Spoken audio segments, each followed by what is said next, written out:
नित्यनेम स्थल पर आने की कृपा करें।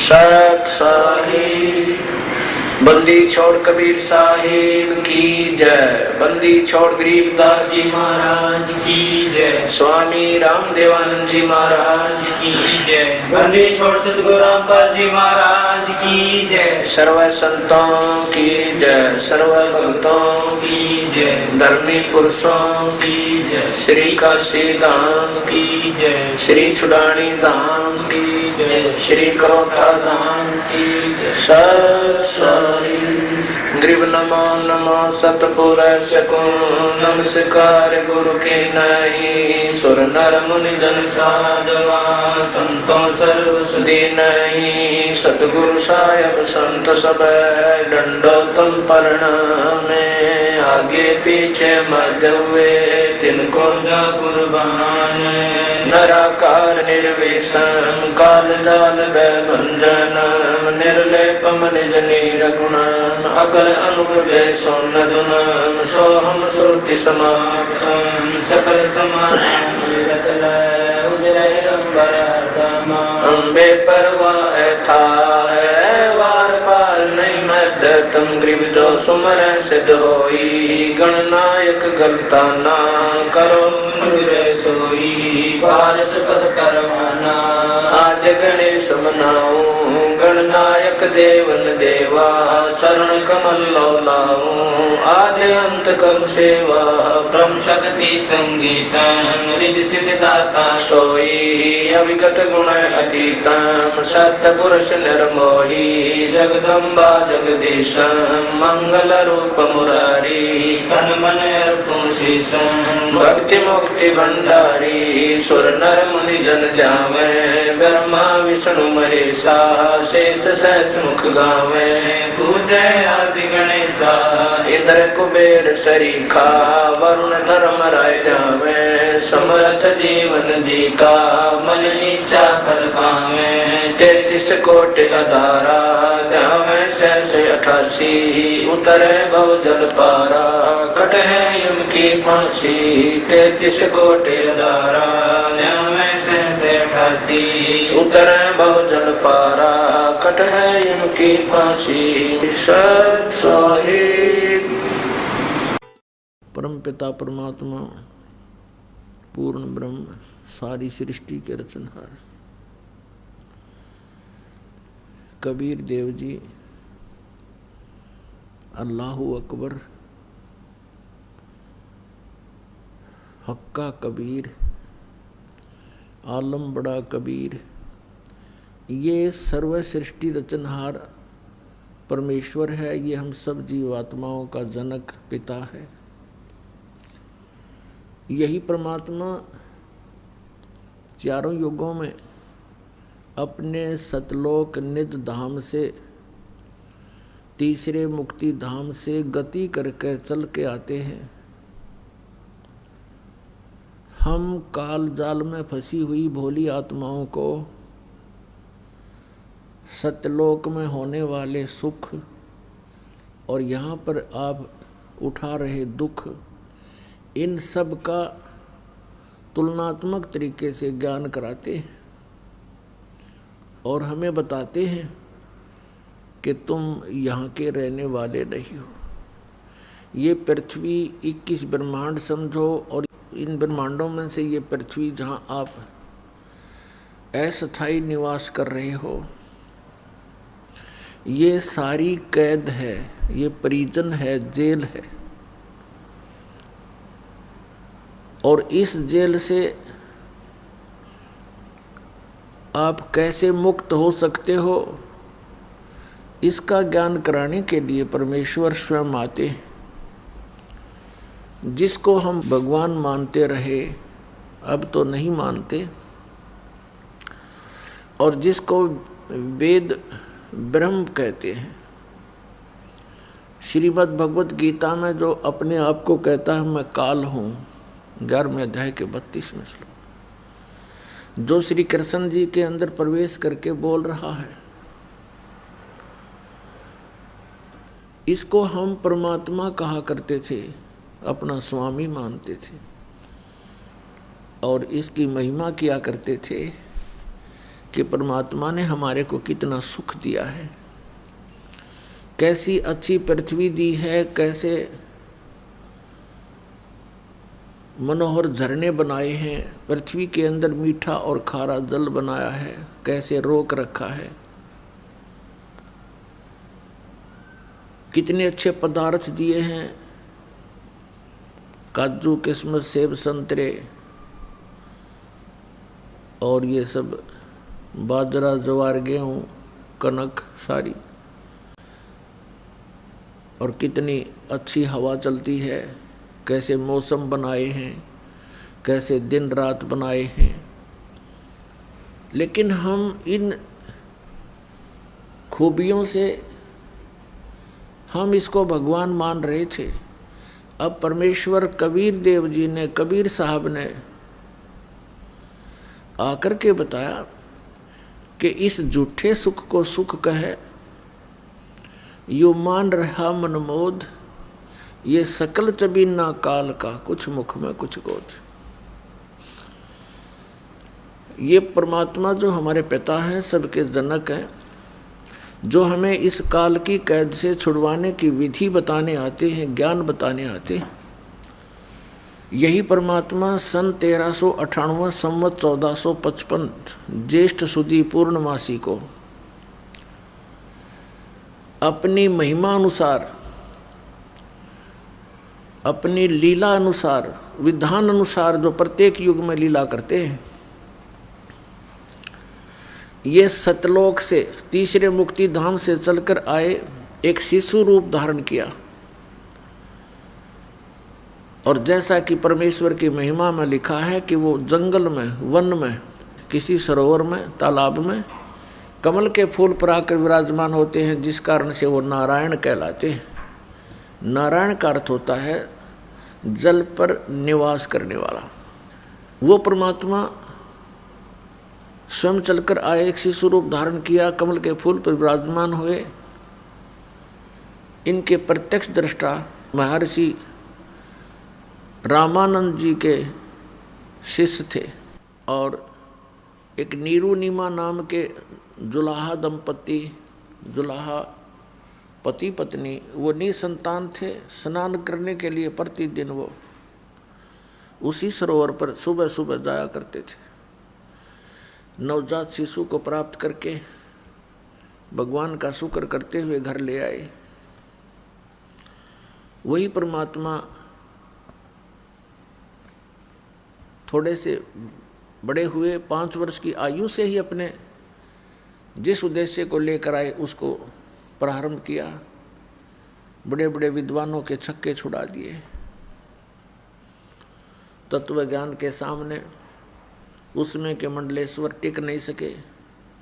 लेकिन अफसोस है कि हम सभी प्रजा उस समय अशिक्षित थे, और इन अज्ञानी ऋषि महर्षि मंडलेश्वरों का दाव लग गया कि कबीर क्या जाने सदग्रंथों के गूढ़ रहस्यों को, क्योंकि सभी सदग्रंथ जैसे पवित्र चारों वेद, पवित्र श्रीमद् भगवत गीता, पवित्र 18 पुराण आदि आदि, ये सभी सदग्रंथ संस्कृत भाषा में लिपिबद्ध हैं।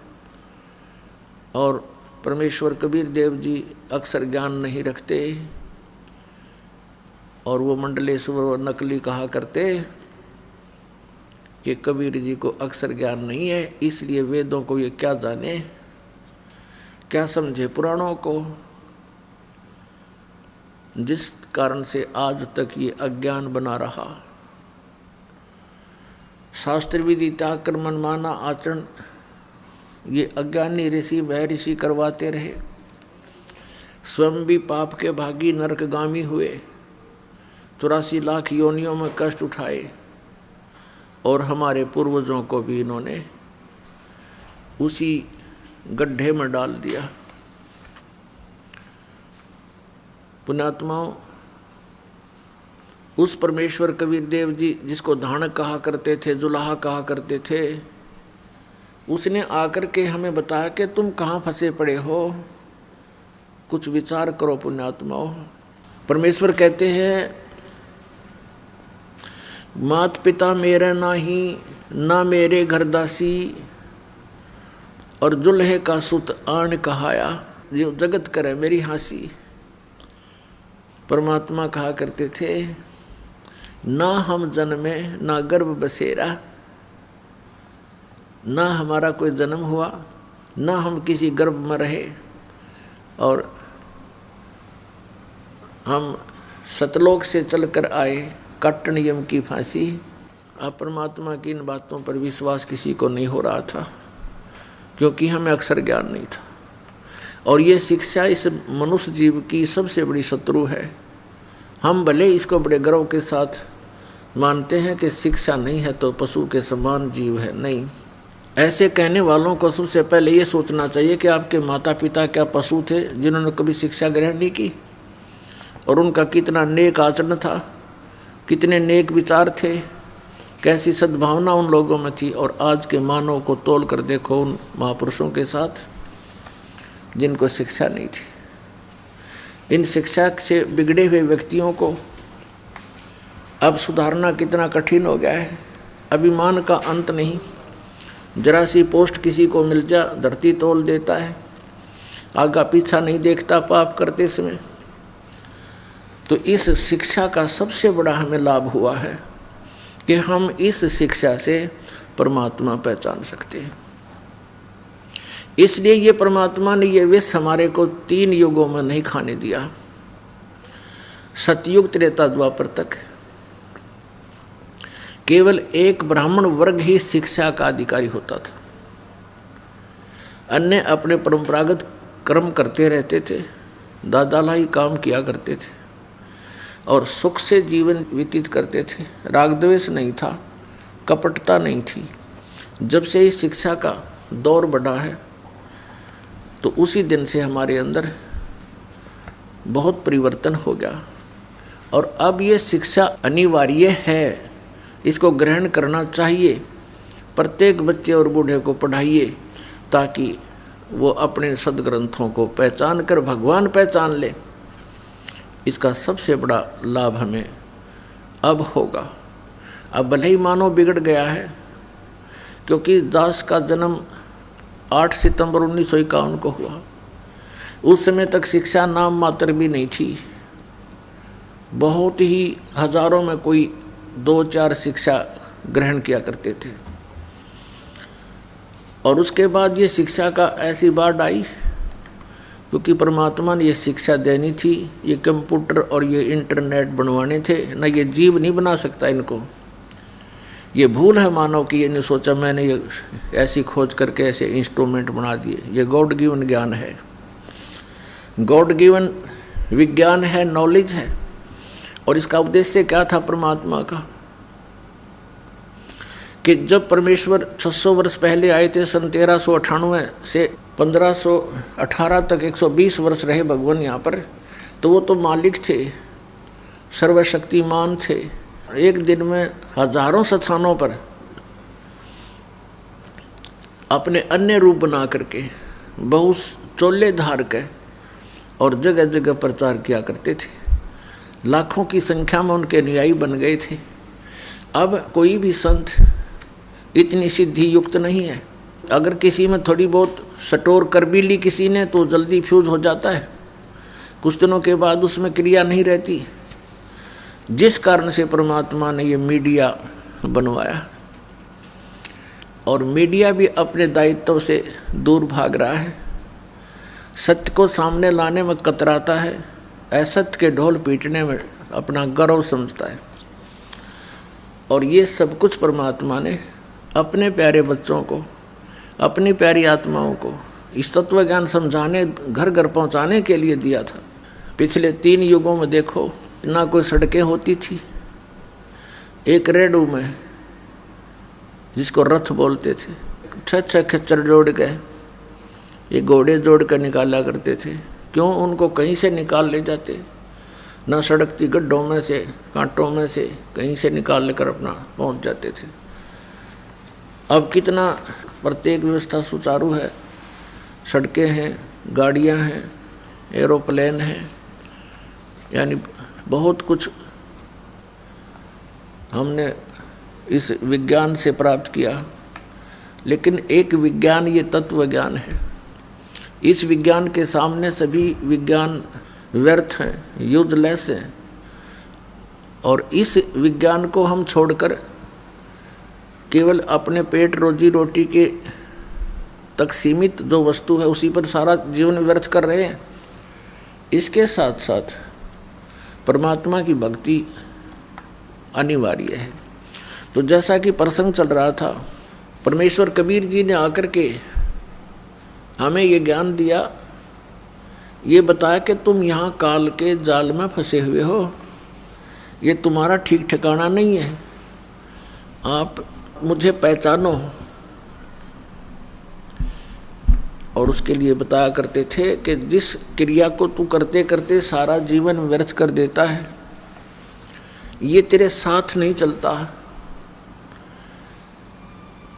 जैसे परमात्मा ने बताया कि तुम जिस शक्ति को परमात्मा मान रहे हो, ये भगवान नहीं है। मुल्ला माया मग में बैठी हंसा चुन चुन खाई, ये ज्योत स्वरूपी अलख निरंजन कह मैं ही करता भाई।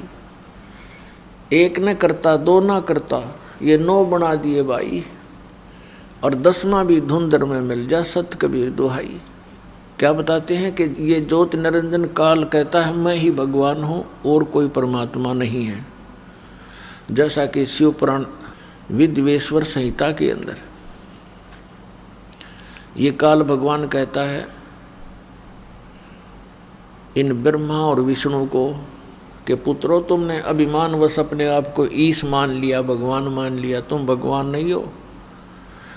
इस संसार का मैं ही करता हूँ, मेरे अतिरिक्त कोई परमात्मा नहीं है। तो यहाँ भगवान कहते हैं कबीर परमेश्वर जी की महिमा से परिचित हुए, फिर गरीबदास साहिब जी को यथार्थ ज्ञान दिया। आदरणीय गरीबदास साहिब जी परम पूज्य परमेश्वर कबीर साहिब जी से प्राप्त ज्ञान के आधार से कहते हैं, ये मुल्ला माया मग में बैठी हंसा चुन चुन खाई, और ये ज्योत स्वरूपी अलख निरंजन यो काल कह मैं ही करता भाई, मैं ही करता हूँ। जगत का पेखना पेख्या दणी का नाम न लेखा, जगत का पेखना पेख्या दणी का नाम न लेखा। जो मालिक है उसका कितना जिक्र भी नहीं। फिर कहते हैं एक न करता दो ना करता, ये 9 ठहराए भाई। कहते एक भी भगवान मना काम चला, इनका इन 9 भगवान बना दिए। और कहते हैं 10वां भी धुंधर में मिल जा सत कबीर दुहाई। 10वां एक भगवान और आवेगा काल का भेजा हुआ, कलयुग के अंत में आवेगा। इन काल के द्वारा भेजे गए अवतारों का विधान है कि ये दुष्ट वृत्ति के लोगों को मारकर ही शांति स्थापना की चेष्टा करते हैं। उससे शांति नहीं होती और अशांति फैल जाती है। जैसे परशुराम जी ने अक्षत्रियों को मार डाला था। अक्षत्रिय इतने निकम्मे हो गए थे, वो कोई भी ऊंच नीच से नहीं डरते थे, इज्जत बेइज्जती का ध्यान उनको नहीं रहा था। वो बहुत बदतमीज हो गए थे, जनता के लिए दुखदाई बन गए थे। ये राजा लोग, राजनेता। तो परशुराम जी ने आकर उनको सबको काट दिया था फरसे से। लेकिन परमात्मा कबीर जी कहते हैं कि ये कोई समाधान नहीं है शांति स्थापना का और बुराई को नाश करने का। इससे तो और बुराई बढ़ गई। जो उनकी पत्नियां विधवा हुई, बच्चे अनाथ हुए, अब उनके सामने कितनी परेशानी खड़ी होगी। कोई उनकी बेइज्जती कर रहा है, इज्जत लूट रहा है, बच्चों के लिए परवरिश का कोई साधन रहा नहीं। ये खाक शांति उत्पन्न की उन्होंने। और क्या खाक उन्होंने ये बुराई मिटाई। परमात्मा आते हैं अपने तत्व ज्ञान और अपनी शक्ति से बुरे से बुरे व्यक्ति को भी नेक बना देते हैं, और फिर वो पुण्यात्मा स्वयं भी भक्ति करते हैं और अन्य समाज को भी वो दुखदाई नहीं होते, क्योंकि वो परमात्मा से डरने वाले बन जाते हैं। परमात्मा से डर उस समय लगता है जब हम कुछ तत्व ज्ञान से परिचित हो जाते हैं।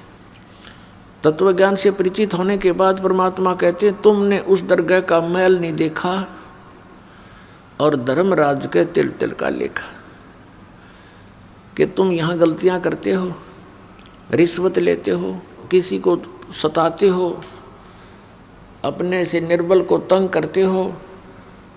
परमात्मा के पास तुम्हारा एक एक श्वास का अकाउंट है। आप मन में गलत भी सोचते हो, वो भी आपके बैड अकाउंट में वह एंट्री होती है और उसका भी फल आपको भोगना पड़ता है। आप देखते हो किसी के टांग कट गई, किसी का हाथ कट गया, किसी की आंखें फूट गई, कोई कोढ़ से पीड़ित है, किसी को कैंसर है, किसी की जिह्वा में कैंसर है, किसी के कहीं पर परेशानी है। ये कारण क्या है? अब वो सोचता है कि मैंने इस जन्म में कुछ ऐसा किया नहीं, भगवान कहाँ है, मुझे क्यों दुख दिया। तो ये हमारी बालकों वाली बुद्धि है। हम भूल जाते हैं कि हम पहले भी बहुत बार जन्म चुके हैं और उन जन्मों में हमने कितने जुल्म किए हुए होते हैं। राजा बने, वह अनरस किए, अत्याचार किए, शक्ति का दुरुपयोग किया और अब उसका भोग किया। कोई अंधा होकर डोल रहा है, कोई दोनों पैर नहीं उसके। पुण्यात्माओं, ये तो हुआ सो हुआ। अब भगवान हमें बताना चाहते हैं कि जो हो चुका हो चुका बच्चों, अब तो संभलो। अब चाहे कितना ही रोगी हो, कैसा ही अंग भंग हो और कैसा ही दुष्ट या नेक व्यक्ति हो, परमात्मा के ज्ञान से वह फिर से संभल सकता है। परमात्मा ने आकर हमें बताया, एक पुण्य एक पापी आया, एक है सूम दलेल रे, गरीबदास हरि नाम बिना सब ही जम की जेल रे। जैसे कुछ पुण्य आत्माएं हैं, अच्छी आत्माएं हैं, नेक नीति से जीवन निर्वाह कर रहे हैं, वो किसी को कष्ट नहीं देते, भगवान से डरने वाले भी हैं, लेकिन वो भक्ति नहीं कर रहे क्योंकि उनको ज्ञान नहीं कि एक और काम आवश्यक है। उस कार्य से वो अपरिचित होने के कारण फिर भी अपने जीवन को बहुत ही बचा कर चलते हैं।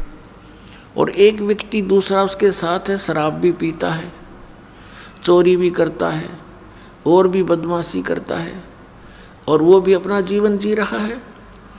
और फिर क्या होता है, इन दोनों में अंतर क्या है? जनसाधारण तो ये कहेगा कि ये नेक आदमी तो बहुत अच्छा है और ये निकम्मा आदमी तो निकम्मा बहुत है, ये तो अंडरस्टूड है। लेकिन जब हम इस अध्यात्म ज्ञान से तोलेंगे, जितने वो अच्छे और बुरे हैं वो तो है ही हैं, लेकिन जीवन दोनों का ही व्यर्थ है। अब ये कैसे कि जैसे एक खेत है, जमीन है 1 एकड़, वो बा रखी है, संवार रखी है, उसमें घास फूस अड़ंगा है नहीं, खरपतवार से रहित है। और दूसरा किला है, उसमें झाड़ बोझड़े जंखाड़ नेरे उगे हुए हैं, कांटेदार झाड़ी हैं, कीकर बबूल जाम गया है। एक वो एकड़ जमीन है। यदि उस बाहे संवारे खेत में एकड़ जमीन में बीज नहीं बोया तो दोनों एक जैसे हैं। उस बाहे संवारे का क्या लाभ हुआ जब बीज ना बोया था? वो भी उससे जैसा है, जैसा वो व्यर्थ है, ऐसा ही वह व्यर्थ है। तो कहने का भाव ये है कि जब हम राम नाम का बीज बोवांगे, फिर वो अच्छा व्यक्ति तो अच्छा और गणा हो गया। और यदि उस झाड़ जंखाड़ उगे हुए निकम्मा व्यक्ति भी बुरे काम छोड़ के और परमात्मा के मार्ग पर लग जाता है, वो भी अच्छा हो जाएगा। उसको थोड़ा समय लग जाएगा। जैसे किसान जब उस खेत ने संवारना शुरू करता है तो उस बंजर जमीन में थोड़ा सा मेहनत ज़्यादा करनी पड़ती है, वो पर संवार के छोड़ दिया करे, चाहे कितना मेहनत। ये दास समझो किसान है और आप जी के अंतःकरण ये खेत हैं। अब नेक आत्मा आती हैं तो और अच्छा दास को घनी मेहनत ना करनी पड़ेगी, आते बीज डाल देंगे नाम का और प्रफुल्लित होगा। और जो शराबी कवाबी है, रिश्वतखोर है, चोर है, ठग डाकू है, वो बंजर जमीन है, वो भी अगर हमारे संपर्क में रहेगा तो किसान का उसके ऊपर कभी कस्सी बजेगी, कभी ट्रैक्टर चलेगा और कभी हल से, तो उसको साफ करके छोड़ देगा और फिर दोनों एक से हो जाएंगे। जब ही सतनाम हृदय धरो भयो पाप को नाश, जैसे चिंगारी अग्नि की बाई पड़े पुराने घास। अब जैसे कोई पाप गणे इकट्ठे कर रखे हैं, परमात्मा की शरण में आ जाए, मर्यादा में रहे, तो फिर सतनाम का जो जाप है ये 2 अक्षर का है, जिसमें एक ओम मंत्र है, दूसरा तत्व सांकेतिक है। ये दास बताओगे। इन दोनों का श्वास उस श्वास से सिमरण करना पड़ता है। तो इस सतनाम के जाप से आपके संचित कर्म नाश हो जाते हैं, जो युगों युगों का ढेर लगा पड़ा है। उन्हीं में से आपको कुछ पुण्य कुछ पाप निकाल के ये एक मानुष जीवन दिया जाता है। और फिर आपके प्रारब्ध में भी अगर कोई कष्ट है, आपके इस जीवन में जो लेख लिखे गए हैं, आपकी किस्मत बनाकर भेजी है भगवान ने, इस धर्मराज ने, तो उसमें भी यदि आपका कोई दुख कर्म पाप कर्म के कारण कोई कष्ट आना है, वो भी इस सतनाम के जाप इस दास से प्राप्त करके, अपनी मर्जी से जाप करने से नहीं, किसी डुप्लीकेट व्यक्ति से जो अधिकारी नहीं है उससे उपदेश लेकर के वो नकली कहीं भ्रमित भी कर रहा हो तो उससे भी कोई लाभ नहीं होगा। तो फिर आपका प्रारब्ध का पाप भी नाश हो जाता है। तो पुण्यात्माओं, एक पुण्य एक पापी आया, एक है सोम दलेल रे, गरीब दास हरि नाम बिना, ये सब ही जम की जेल रे। कहते जब तक सतनाम आपको प्राप्त नहीं होगा, पापी है वो नरक में चला जाएगा, को पुण्य करता वो स्वर्ग में। फिर दोनों खाली हो गए, पाप वाला नरक में पाप खत्म करके, स्वर्ग वाला स्वर्ग में पुण्य खत्म करके, और फिर वह दोनों वापस यहाँ पर इसी काल की जेल में। तो परमात्मा क्या बताते हैं, अमर करूं सतलोक पठाऊं, तात बंदी छोड़ कहाँ, बंदी छोड़ हमारा नामम, अजर अमर है अस्थिर ठामम। पुण्यात्माओं, आपके ऊपर बहुत जबरदस्त प्रभाव है। जैसे किसी व्यक्ति ने नशा कर रखा हो और वो घर के सामने से ही गुजर जाता, आगे चला जाता है, उसको ये नहीं पता तेरा घर कहाँ है, वो नहीं पहचान पाता तेरा माता पिता भी सामने खड़े हैं। तो वो दशा आज आपकी और हमारी है। हमारे पिता यहाँ भटक भटक कर चले गए, 120 वर्ष तक रहे वो बनारस में, काशी शहर भारतवर्ष में। सन 1398 से सन 1518 तक एक अपने विधान अनुसार एक सिंपल मैन की, एक साधारण मनुष्य का रोल भूमिका करके, और वो परमात्मा अपना तत्व ज्ञान प्रचार करके और जो लीला भगवान किया करते हैं वो करते ही करते हैं। ऐसी लीलाएं उन्होंने की और हमें समझाने की चेष्टा की, लेकिन हमारा ये अज्ञान आगे अड़ा रहा, जिस कारण से आज तक हम भटक रहे हैं, अपने भगवान को पहचान नहीं पा रहे। आप बहुत कष्ट उठा रहे हो, लेकिन एक शराबी व्यक्ति हो या भांग का नशा कर रखा हो, वो कहीं पड़ा रहे, धूप और छाया का उसको पता ही नहीं। उसको तो वो जून महीने की गर्मी भी जिसमें उसको पसीना आया हुआ है, बाहर पड़ा है, हरियाणा, पंजाब, राजस्थान, उत्तर प्रदेश, मध्य प्रदेश की गर्मी में, उसमें उसको कोई कहे जो बाहर पड़ा हो नशा करके कि उठ ले भैया, देख तेरा क्या हाल हो गया है, पसीने आए हैं, मुंह में झाग आए हैं, चल तुझे छाया में बैठा दूं। वो कहता छोड़ दे, मौज हो रही है। उसको पता ही नहीं मौज क्या है, क्योंकि नशे में है वो। तो आज हम उसी दशा में है, सच कर मान लेना। चाहे यहाँ प्रधानमंत्री बना हो, चाहे सारी पृथ्वी का पति बना हो, वो इसी नशे में बातें कर रहा है। अब पुण्यात्मा परमात्मा कहते हैं, इस झूठे सुख को सुख कहे, ये मान रहा मन मोद, ये सकल चबीना काल का, कुछ मुख में कुछ गोद। फिर क्या बताते हैं, कबीर ये माया अटपटी, सब घट आने अड़ी, किस किस को समझाऊं या कुएं भांग पड़ी। इस 21 ब्रह्मांड के कुएं में इस काल भगवान ने, जो यहाँ का स्वामी है, यहाँ का मालिक है, इसने ये झूठे सुख की इस माया की भांग डाल दी और सभी ने उसी के जल को पान कर रखा है, पी रखा है। अब आप शाम के समय किसी ठेके पर जाकर देखो, वहाँ से पी कर टीटी बनकर चाहे सोचने आ रहे हों, रास्ते में उनसे बात करके देखना, एक जैसी भाषा, एक जैसी चाल, एक जैसा उनका बर्ताव होगा। ऐसे बोल रहे तुम सिर पाँव है, या बोल रहे नहीं, चल अपना काम करें, समझाने की चेष्टा करें तो माने नहीं। तो इस प्रकार से हम उसी काल की भांग को पीकर मस्त हुए फिरते हैं। और परमात्मा कहते हैं, कबीर ये माया अटपटी, सब घट आन अड़ी, और किस किस न समझाऊं या कुएं भांग पड़ी।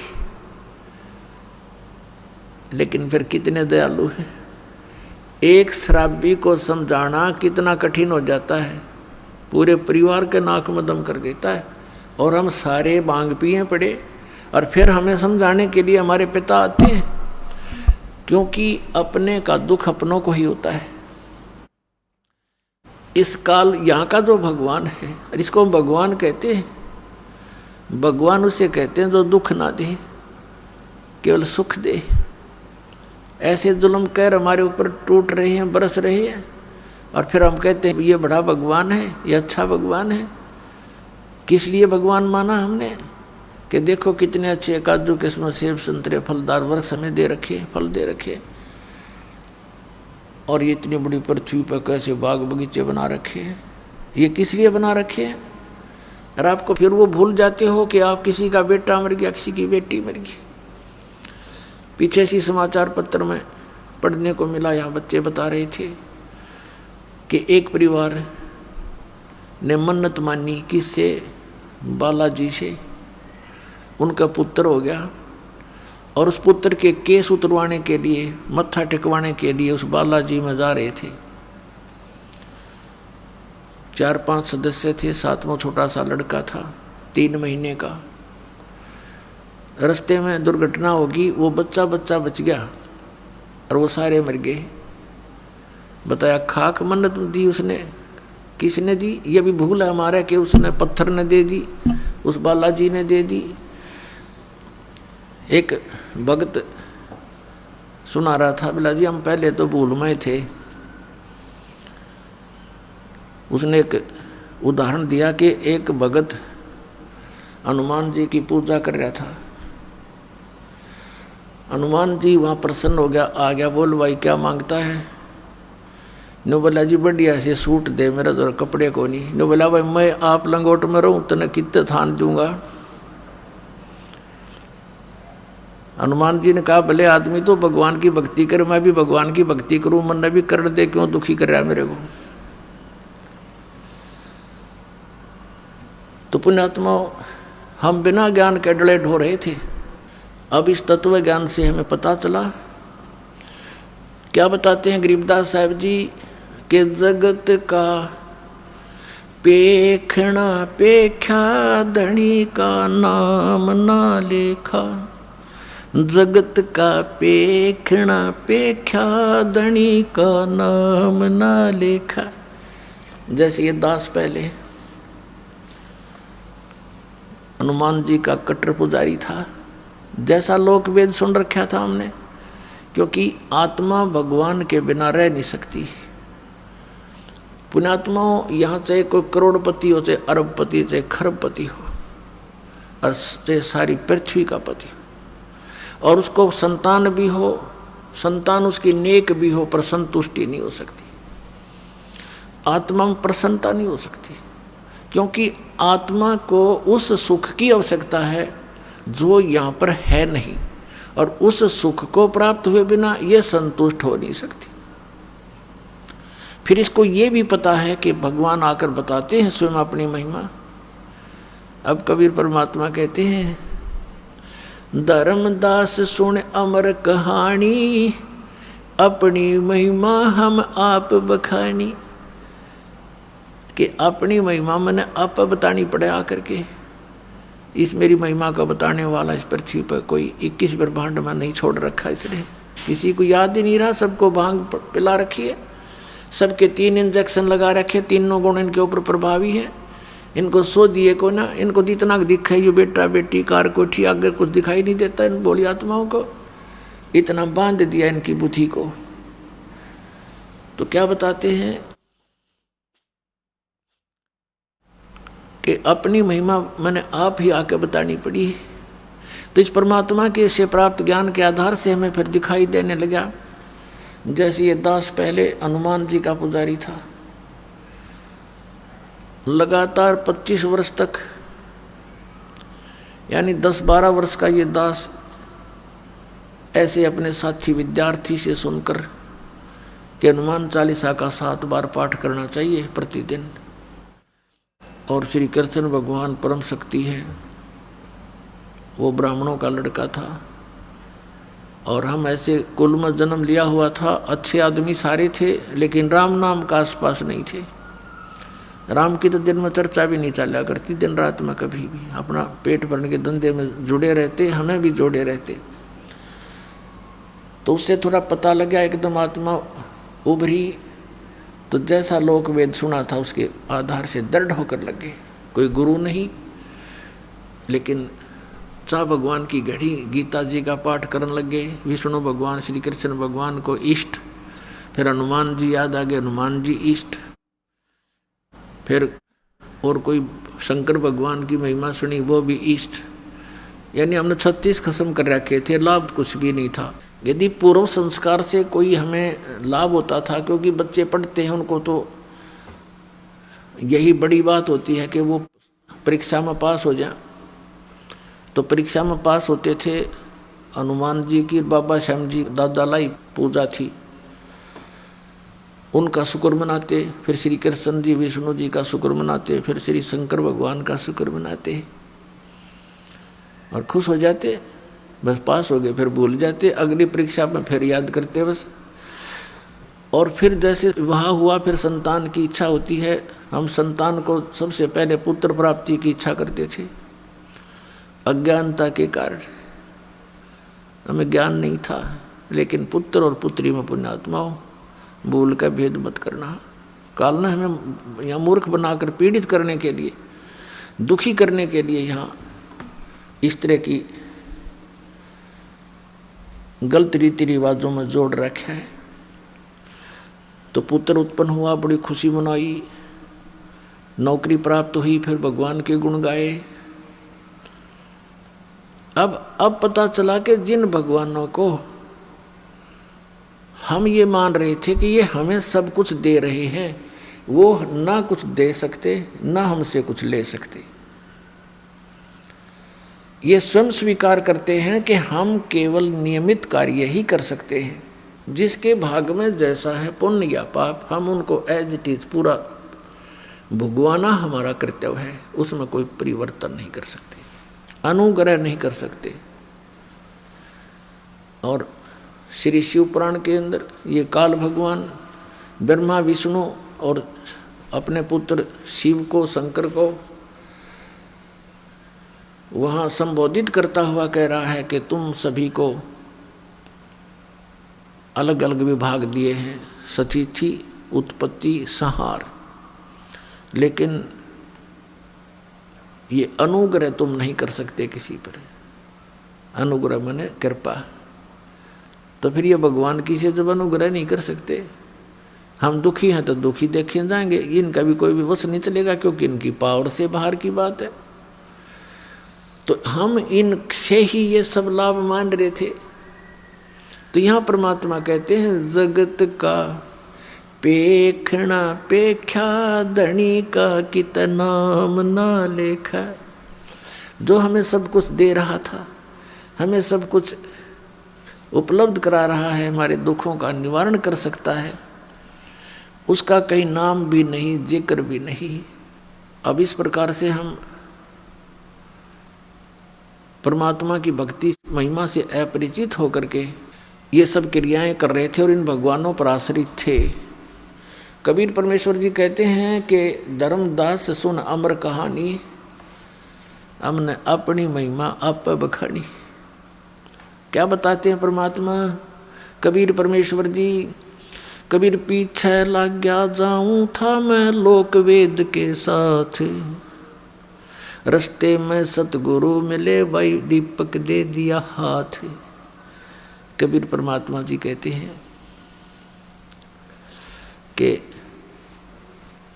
इस भक्ति के मार्ग में, भक्ति के सफर में हम लोक वेद के आधार से चल रहे थे, और इस भक्ति मार्ग में, इस रास्ते में हमें सतगुरु मिल गए। उन्होंने तत्व ज्ञान रूपी ये दीपक टॉर्च हमें दे दिया। अब हम इस तत्व ज्ञान यथार्थ भक्ति मार्ग रूपी टॉर्च तत्व ज्ञान की रोशनी में हम पथ भ्रष्ट नहीं होंगे, हम कुमार्ग पर नहीं जाएंगे, हम सुमार्ग पर चलेंगे और अपने घर पहुंच जाएंगे, यानी मोक्ष प्राप्त कर लेंगे। तो परमेश्वर ने स्वयं अपने ऊपर उदाहरण देकर बताया है कि पीछे लग गया जाऊं था लोक वेद के साथ। अब जैसे पुण्यात्माएं हैं, ये भटक रही है भगवान के लिए, लेकिन इन काल के दूतों ने इस काल प्रेरणा से स्वयं भी इनको ज्ञान नहीं है, ये अब अभिमानी बन गए हैं, इतना सच्चाई को देखकर भी ये मानने को तैयार नहीं है, क्योंकि ये आपके हितैषी नहीं है, ये आपके शत्रु का रोल कर रहे हैं। जब तक ज्ञान नहीं था तो पुण्यात्माओं ये सोच सकते हैं कि भी इनसे गलती बन गई संतों से, और अब ये दास क्लियर कर रहा है, इनके सब के इतिहास दिखा रहा है कि मैं इनका कोई शत्रु नहीं हूँ, इनका मित्र का काम कर रहा हूँ। ये अपने अभिमानवश भले ही मुझे अपना विरोधी मान रहे हों, ये इनकी बालक सोच होगी। हम ऐसे भयंकर दौर से गुजर रहे हैं, हम ऐसे खतरनाक समय में इस लोक में रह रहे हैं कि हम जिस ओर जा रहे हैं आगे वो अजगर मुंह खोले बैठा है, ये काल रूपी अजगर, और सबको खाता है। गीता अध्याय नंबर 11 के श्लोक नंबर 32 में स्वयं कहता है कि अर्जुन मैं काल हूँ, और ये देख अब प्रवृत्त हुआ हूँ, अब तेरे सामने प्रकट हो गया हूँ, श्री कृष्ण से निकल कर बाहर दिखाई दे रहा, और मैं इन सब को खाऊंगा, तो ना युद्ध करेगा तो भी नहीं बख्शूंगा इनको। तो हम उसको पूज रहे हैं, देख फुटे भाग हमारे, उसको भगवान मान रहे हैं, वो कहता मैं खाऊं सबको, फिर भी हम संतुष्ट, क्योंकि हमारी बुद्धि इतनी ही काम कर रही थी कि ये तो मरना जीना लगा हुआ है। वाह भाई वाह, फिर क्या जीवन यहाँ पर, सारा जीवन खो देता है प्राणी, अपने कोठी बंगले बनाने में 1 मिनट में मर जा, कुत्ता बन के वहीं धूम लगाए फिर जुलूस काट देता है हमारा। ये खाक जीवन है यहाँ पर नहीं ज्ञान था तब तक कोई बात नहीं, वो तो व्यवस्था थी, मजबूरी थी। अब क्या है, सामने इतिहास रख दिया, भगवान ने जो ज्ञान दिया वो आपके समक्ष उजागर करवा दिया परमपिता कबीर भगवान ने अपने बच्चों के लिए। और ये तत्व ज्ञान रूपी आपको आंखें दे दी, आपका अज्ञान रूपी मोतियाबिंद का ऑपरेशन कर दिया, और अब भी जानबूझकर कुएं में पड़ो। तो उसके लिए परमात्मा कहते हैं जानबूझ साची तजर करे झूठ तने, ताकि संगत है प्रभु सोपन में भी ना दे। इसे नीच की वो गुरु बना बैठे, ऐसे प्रत्यक्ष प्रमाण दिखा दिए, ऐसा भगवान है, ये उसका विधान है, इस भक्ति से भगवान प्राप्ति होगी। ये वेदों में प्रमाण, ये गीता जी में प्रमाण, ये उन महापुरुषों की वाणी में प्रमाण जिन्होंने भगवान पाया है, ये मंत्र है। और इस मंत्र का अधिकारी इस पृथ्वी पर इस दास के अतिरिक्त कोई नहीं है। इसको अभिमान समझो चाहे तत्व ज्ञान समझो, ये आपकी अपनी सोच है।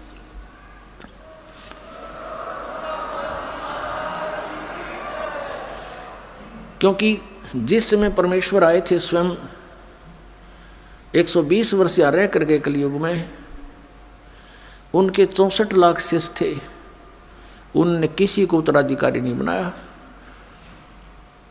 कि अन्य को भी कह दूं तू नाम दे दिया करे। इस नाम का देना कोई बालकों का खेल नहीं। एक अनमोल जीवन, मनुष्य जीवन के साथ खिलवाड़ करना, इनके जीवन को नष्ट करना मात्र है, और अपने सिर पर भार धरना। तो परमात्मा स्वयं इनाम देते थे, उनको मालूम था कि नाम देने का अधिकारी यहाँ कोई नहीं हो सकता, वो इतने वजन को सहन नहीं कर सकते, इस सफर में वो सफल नहीं हो सकते। तो उस समय परमात्मा ने स्वयं ही 64 लाख शिष्यों को स्वयं ही उपदेश दिया था। और आज इस दास को, अपने वफादार कुत्ते को आपके लिए भौंकने के लिए, धनियों को जगाने के लिए अब फिर भेज दिया। ये दास लगातार सन 1994 से भौंक रहा है, और अज्ञानता के कारण सभी ये समझते हैं कि निंदा करता है रामपाल, ये तो संतों की आलोचना करता है। पुण्यात्माओं, जरा ध्यान से सुनो इस दास के वचनों को, और जो प्रमाण दिए जाते हैं उन्हें गहराई से सोचो। आपने फिर आलोचना की परिभाषा ही नहीं पता, आलोचना कहते किसे। जैसे किसी व्यक्ति ने नकली नोट छाप दिए 500 के, जनता को ठग रहा था, सरकार को पता चला, ओरिजिनल और डुप्लीकेट दोनों नोट साथ साथ रख के मीडिया में, समाचार पत्रों में प्रिंट करके भेजे, टीवी पर दिखाए कि भाई ये नकली है, ये असली है। अब कोई कहे कि सरकार तो किसी के नोटों की आलोचना कर रही है, तो कौन कह सकता, या तो उस ग्रुप का होगा, या कति महामूर्ख व्यक्ति, और या फिर अभिमानी व्यक्ति, या नशा कर रखा होगा किसी ने। सरकार आलोचना नहीं, एक महापरोपकार कर रही थी। ना जाने कितने बोले आत्मा ठगे जाते, मुश्किल से 2 रुपये दिहाड़ी करके सामने घर आता है, और उसमें 500 रुपये का नकली, तो मर गया बेचारा, टक्कर मार कर होता परिवार। तो पुण्यात्माओं, ऐसे ये दास आपके साथ कर रहा है। इन सब नकली संतों के इतिहास दिखा दिए, नकली महर्षियों के इनके विधान दिखा दिए, इनके द्वारा लिखी पुस्तकें आपके रूबरू कर दी। किसी विद्वान थे, इनको कख भी पता नहीं, और करोड़ों व्यक्तियों को बर्बाद किए बैठे हैं। अब इनको अब भी लज्जा नहीं आती, क्योंकि इनको पता है कि हमने इतना ज्ञान फैला दिया है कि हमारे जीवन में तो शायद ये नहीं समझ सकेंगे रामपाल की भाषा को। लेकिन पुण्यात्माओं, परमात्मा के बच्चे हैं सभी, वो संत भी भगवान के बच्चे हैं, वो भी उनके लिए बुरे नहीं हैं। लेकिन परमात्मा तो उस जड़ को पकड़ता है कि ये सभी काल ने भ्रमित कर दिए, और अब भी इस दास के भौंकने से ये जाग गए। क्योंकि आप धनी आत्मा हो जो भगवान के लिए तड़प रहे हो, जा रहे हो, घूम रहे हो, और आपको जगाने के लिए दास भेज दिया अपना कुत्ता, और अब भी आप नहीं जागोगे तो फिर आपने घनी भांग पी रखी है काल की, फिर सुबह उठोगे तो आपका बहुत नुकसान हुआ मिलेगा। उठोगे कब? जब आपकी मृत्यु हो जाएगी। फिर आपके चारों तरफ यम के दूत खड़े होंगे और आप देख रहे होगे मेरा बेटा कहाँ, मेरी बेटी कहाँ, मेरा कार कहाँ, मेरी कोठी कहाँ। कहते हैं सपना सा जा टूट उठ के मूंड पकड़ रोए, तेरा ये स्वप्न सा टूटेगा। जैसे सपने में एक भगत कह रहा था, बोला जी मैं वैसे तो रिक्शा चलाता हूँ और कार की इच्छा रखता था, मेरे पास भी कार हो। एक दिन सर्दियों के दिन थे, गहरी नींद आ गई और मैंने सपने में जैसे मैं कार ले खरीद ली और बैठ के कार में और स्पीड तो चला रहा हूँ। आगे मैंने ब्रेक लाना चाहा, ब्रेक लगे नहीं तो गाड़ी टकरा गई, एकदम आँख खुली तो पैर देखा, रजाई पार कर गया, टूटी ही शोड़ थी रजाई, उसका मांग पार कर गया पैर मेरा, वो ब्रेक लग गया था, वह रजाई भी पाट गई। तो सुबह उठा तो देखा ना वो कार थी और वह रजाई और पाट ली लात मार मार के। तो कहने का भाव ये पुण्यात्माओं कि उस जब तुम्हारा यह शरीर छूटेगा तब तुम जागोगे, फिर तो उस रजाई में पाँव फंसा पाओगा आपका। चारों तरफ यम के दूत खड़े होंगे और फिर देखोगे कहाँ मेरी बेटी, कहाँ मेरा बेटा, कहाँ कार मेरी कोठी। और फिर देखो कितनी दुर्गति करता है आपकी। पहले तो तपस्या पर डाले जाओगे, एक स्थान ऐसा होता है वहाँ से अचानक यमदूतों के हाथों से भी वो जीव निकल जाता है। तपस्या पर डाला जाता है, वहाँ भून कर बुरा हाल करता है इसका, उससे गंध निकालता है सूक्ष्म शरीर से, फिर वापस भेज देता है। तब तक वो यम के दूत वही इंतज़ार करते हैं और वो सोचते हैं कि भगवान के पास गया है, वहाँ से वापस आएगा, और फिर वो पकड़ कर ले जाते हैं धर्मराज के पास। धर्मराज जैसा भी उसका विधान अनुसार बना देता है कि जा तू प्रेत बन। अब वो प्रेत बनाकर भेज दिया जाता है। पहले ये 13वीं क्यों मनाया करते थे और 17वीं क्यों मनाते थे कि 13 दिन तक इस जीव का ये नहीं पता यूँ कहाँ रहता है, उनको पता ही नहीं था। अब 13वें दिन आवे सारे कोल्लू में गए, पीट पड़ के तपस्या पर बन के धर्मराज के दरबार में लाइन लग जाती है, इसका नंबर आता तब इसको आगे योनि प्राप्त होती है। तो 13वें दिन फिर यो नीचे पटक दिया जाता है। फिर ये आता अपने घर, जहाँ आशा तहाँ बादशाह हुई, कहते कि गधा बनेगा, किसी का पशु बन जाएगा उसी परिवार में, या कुत्ता बनकर उसी गली में सैर सपट्टे कर रहा होगा, या प्रेत बनकर फिर वहीं आता है घर पे। और ये घर पे आकर के क्या कहता, बेटा देख मैं आ गया हूँ, बेटी मैं आ गया हूँ। वो सूक्ष्म शरीर है, उसको बोलने के लिए स्पीकर चाहिए एक स्थूल शरीर का, वो उसका खत्म हो गया। अब वह धक्के खा रहा है, वहीं भटक रहा है, कोई उसकी सुन नहीं रहा। वो सोचता है देख कैसा परिवार है, मेरी एक बात नहीं मान रहा है। फिर काफ़ी दिन के बाद उसको दूसरे भूत मिल रहे हैं, भगत तो भूत बन गया ही भी, अब को नहीं अपना ब्योते हैं। तो ये ऐसे भी दुखी करता है, हर तरह से परेशान किया जाता है।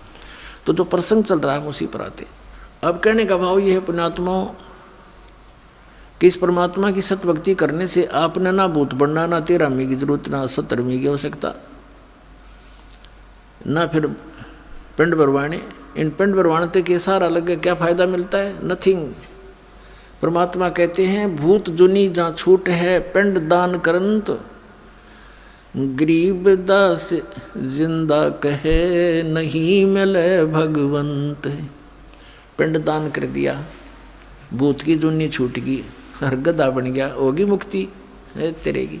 और इस साधना से, इस भक्ति से सारा ही झंझट मिटे। जय सतगुरु की संगत करते सकल कर्म कट जाई, अमरपुरी पर आसन होते जहां धूप न छाई। अब प्रसंग चल रहा है कि पीछे लग गया जाऊं था मैं लोक वेद के साथ, रस्ते में सतगुरु मिले दीपक दे दिया हाथ। अब जैसे परमात्मा की आत्माएं परमात्मा के लिए भटक रही है, ढूंढ रही हैं, खोज रही हैं, तो परमेश्वर कहते मैं रोवत हूँ सृष्टि को, ये सृष्टि रोवे मोहे।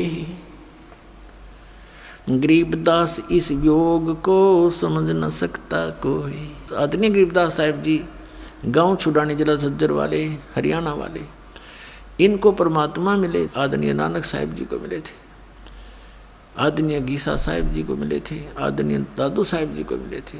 जैसा भगवान मिलता है अपनी अच्छी आत्माओं को, उसका विधान है, वेदों में वर्णित है। उस अनुसार वो परमात्मा गरीबदास साहिब जी को मिले थे, सचखंड सतलोक लेकर गए थे, फिर वापस छोड़ा था। परमात्मा से परिचित होकर के आदरणीय गरीबदास साहिब जी ने परमेश्वर की महिमा फिर अपने शब्दों में उनसे सुने ज्ञान को कैसे वर्णित किया था। उन्होंने क्या बताया कि ये प्यारी आत्माएं परमात्मा के लिए भटक रही हैं। कोई कहीं, कोई किसी मंदिर मस्जिद गुरुद्वारे में या तीर्थों पर जाते हैं, वहाँ पर मेले भरते हैं, तो परमात्मा कहते हैं मेल ठेल जाइयो, मेले बड़ा मिलापे, पत्थर पानी पूजत्या कोई साधु संत मिल जाते। परमात्मा कहते इस परमात्मा की खोज न बंद ना करियो, इसमें हार मत मानना, लगे रहना, जाते रहना कहीं कहीं। जैसे तुम भटक रहे थे लेकिन लाभ तो कोई था नहीं। उसके लिए क्या बताते हैं कि धार्मिक मेले जहाँ होते हैं अवश्य जाते रहिए। और कहते हैं पत्थर पानी पूजते हैं, कोई साधु संत मिल जाए। उन पत्थर पानी में धक्के खांडते भटकते रहने से हो सकता है भगवान दया करें कोई साधु संत मिल जाए। अब पहले तो साधु संत मिलते भी थे, तो थोड़ा बहुत कुछ दिन हम संग करते थे उन महापुरुष के, स्वयं आते थे। कबीर परमात्मा भी साधु रूप में जगह जगह भक्ति जीवित रखने के लिए लीला किया करते थे। फिर अपने से परिचित कराकर उन महापुरुषों को छोड़ देते थे, वो भी जगह जगह जा कर के परमात्मा के गुणगान किया करते थे। जैसे आदरणीय गरीबदास साहिब जी को परमात्मा मिले, सचखंड ले गए, छोड़ा, उसके बाद उन्होंने जगह जगह जा कर के भगवान का गुणगान किया। ऐसे आदरणीय नानक साहिब जी को बेई नदी से जिंदा महात्मा के रूप में आकर परमात्मा लेकर गए, साथ में सचखंड ले गए। 3 दिन में वापस छोड़ा, सारी परिस्थिति से परिचित करवाया, अपना तत्व ज्ञान फीड कर दिया। उसके बाद आदरणीय नानक साहिब जी ने जगह जगह जा कर के परमात्मा के ज्ञान का डंडोरा पीटा। अब क्या बताते हैं कि मेले ठेले जाइयो, मेले बड़ा मिलाप, पत्थर पानी पूजते हैं, कोई साधु संत मिल जाते। ये महात्मा भी वहीं जाते थे जहाँ भक्त इकट्ठे होते थे। तो क्या बताते हैं परमात्मा कि वहाँ जैसे कोई संत मिल गए तो हम उनके ज्ञान से प्रभावित भी होते रहे। उन पत्थर पानी पूजते समय हमें कोई संत मिल जाते, उनसे चर्चा भी करते, कुछ दिन उनका संग भी करते, तो उससे हमें कुछ लाभ भी होता।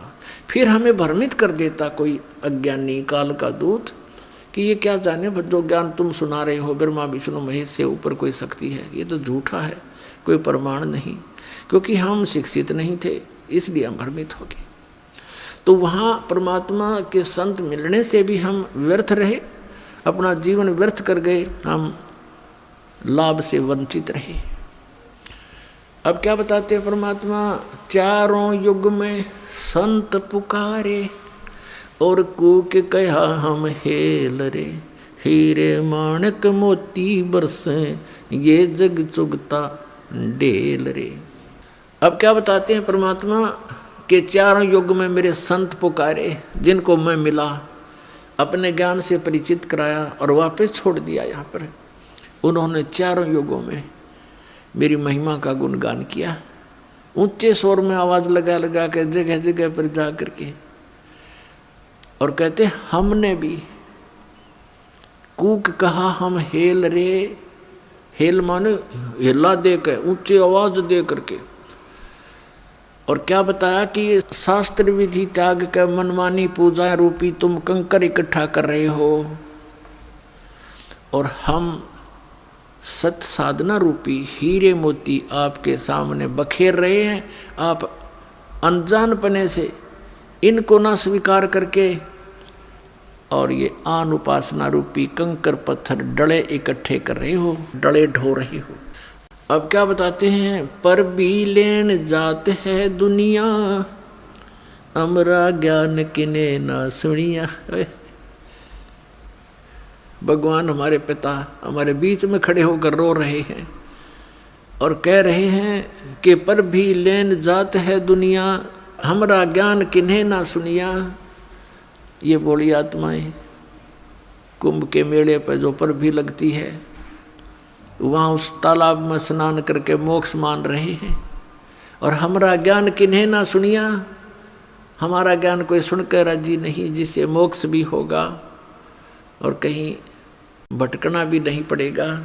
अब क्या बताते हैं परमात्मा कि चारों युग में मेरे संत पुकारे और कूक कहा हम हेल रे, ये हीरे माणिक मोती बरसे और ये जग चुगता ढेल रे। कहती हैं अनजानपने में हमारे तत्व ज्ञान को स्वीकार ना करके इस आन उपासना रूपी शास्त्र विधि त्याग का मनमाना आचरण करके ये डले ढो रहे हैं। श्रीमद् भगवद गीता अध्याय नंबर 16 के श्लोक नंबर 23 और 24 में स्पष्ट किया है कि शास्त्र विधि को त्याग कर मनमाना आचरण करते हैं जो व्यक्ति, उनको न तो सुख होता है, न उनकी कोई परम गति होती है, और न ही उनको कोई सिद्धि प्राप्त होती है, अर्थात यूजलेस।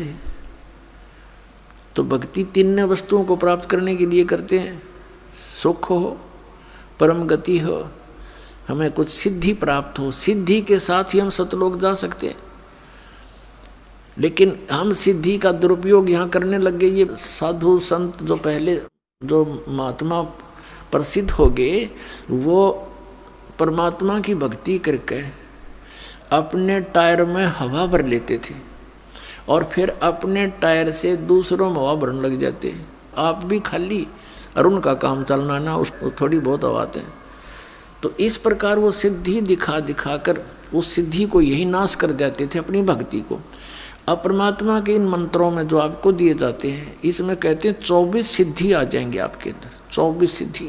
लेकिन इनका दुरुपयोग आपने कर लिया, आप यहाँ तो प्रभुता पा जाओगे, पर भगवान आपसे रुष्ट हो जाएगा, आप यहीं रह जाओगे।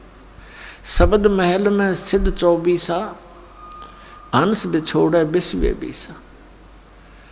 हमारे इस शब्द में यानी मंत्र में जो हम साधना देते हैं, इसमें 24 सिद्धियाँ आ जाएंगी आपको, लेकिन ये आपको भगवान से दूर कर देंगी। प्रभुता की भूख आप में हो जाएगी। आपके वचन से किसी का थोड़ा बहुत काम ठीक हो जाएगा, कार्य सिद्ध हो जाएगा, आपकी पूजा शुरू हो जाएगी, और दोनों काल के जाल में अपनी ट्यूब से दूसरे में हवा भर के आप कितने सुखी कर सकते हो? नहीं कर सकते। तो इसी प्रकार उसको स्वयं ही विधि बताओ कि आप भी जाइए और वहाँ पंप लगा है, हवा भरवा लियो। मैं अपने टायर से भर के अपना भी काम बिगाड़ोगे और अगले का भी। आशीर्वाद देते हो, किसी के सिर पे हाथ रखते हो, 1 रुपये की कमाई करी, 12 अन्य खत्म कर दिए, तो खाक रहा है तेरे पास। तो उनको भी कहो भगवान से जुड़ो, ये मंत्र लो, जाप करो, और स्वयं भी अपनी हवा भरवाओ भगवान से। यानी आप भी भक्ति की शक्ति प्राप्त करो। उस शक्ति से, भक्ति की शक्ति से, सिद्धि से हम सतलोक जा सकते हैं, नहीं तो हम कैसे जा सकते हैं?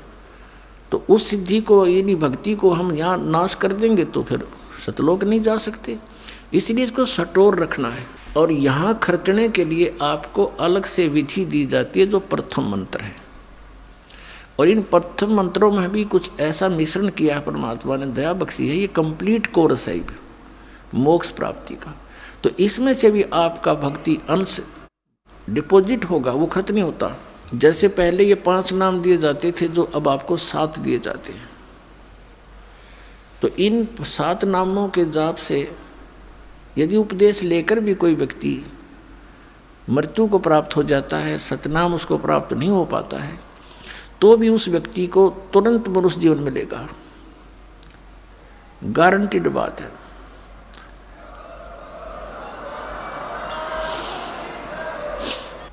और फिर मनुष्य जीवन मिलेगा तो वो फिर कहाँ जन्म होगा?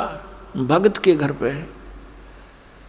और 10 महीने में माँ की गोदी में यहीं आ लेगा और फिर स्टार्ट से ही हो जाएगी भक्ति, प्रारंभ पार हो जाएगा। और पहले केवल 5 नाम दिए जाते थे, बीच के 5 नाम, ये निरंकार ओंकार ये नहीं, ये 3 नाम ये भी नहीं, अकाल मूर्त शब्द स्वरूपी राम सतपुरुष ये भी नहीं, यूजलेस है, ये बनावटी बातें सारी, कृत्रिम है ये सारे। वो 5 नाम जो आपको दिए जाते हैं ये 5 नाम थे। फिर काल के दूतों ने कबीर पंथ में भी ये नाश कर दिए, इस भय से कि लोग ये कहेंगे तुम बात करते हो सतपुरुष की और नाम देते हो देवताओं के, मंत्र बताते देवताओं के। अब वहाँ काल ने उनकी बुद्धि स्लप कर दी, वो मंत्र त्याग और ही बकवाद के मंत्र शुरू कर दिए, अजर नाम, अमर नाम, पातल्य सब सिंधु नाम, यही तो हंस का काम, इस तरह के मंत्र शुरू कर दिए अपनी चतुरता दिखा करके। तो इस मंत्र के अंदर जो 7 मंत्रों में 2 मंत्र हैं, ये धनी के मंत्र हैं, सतपुरुष के।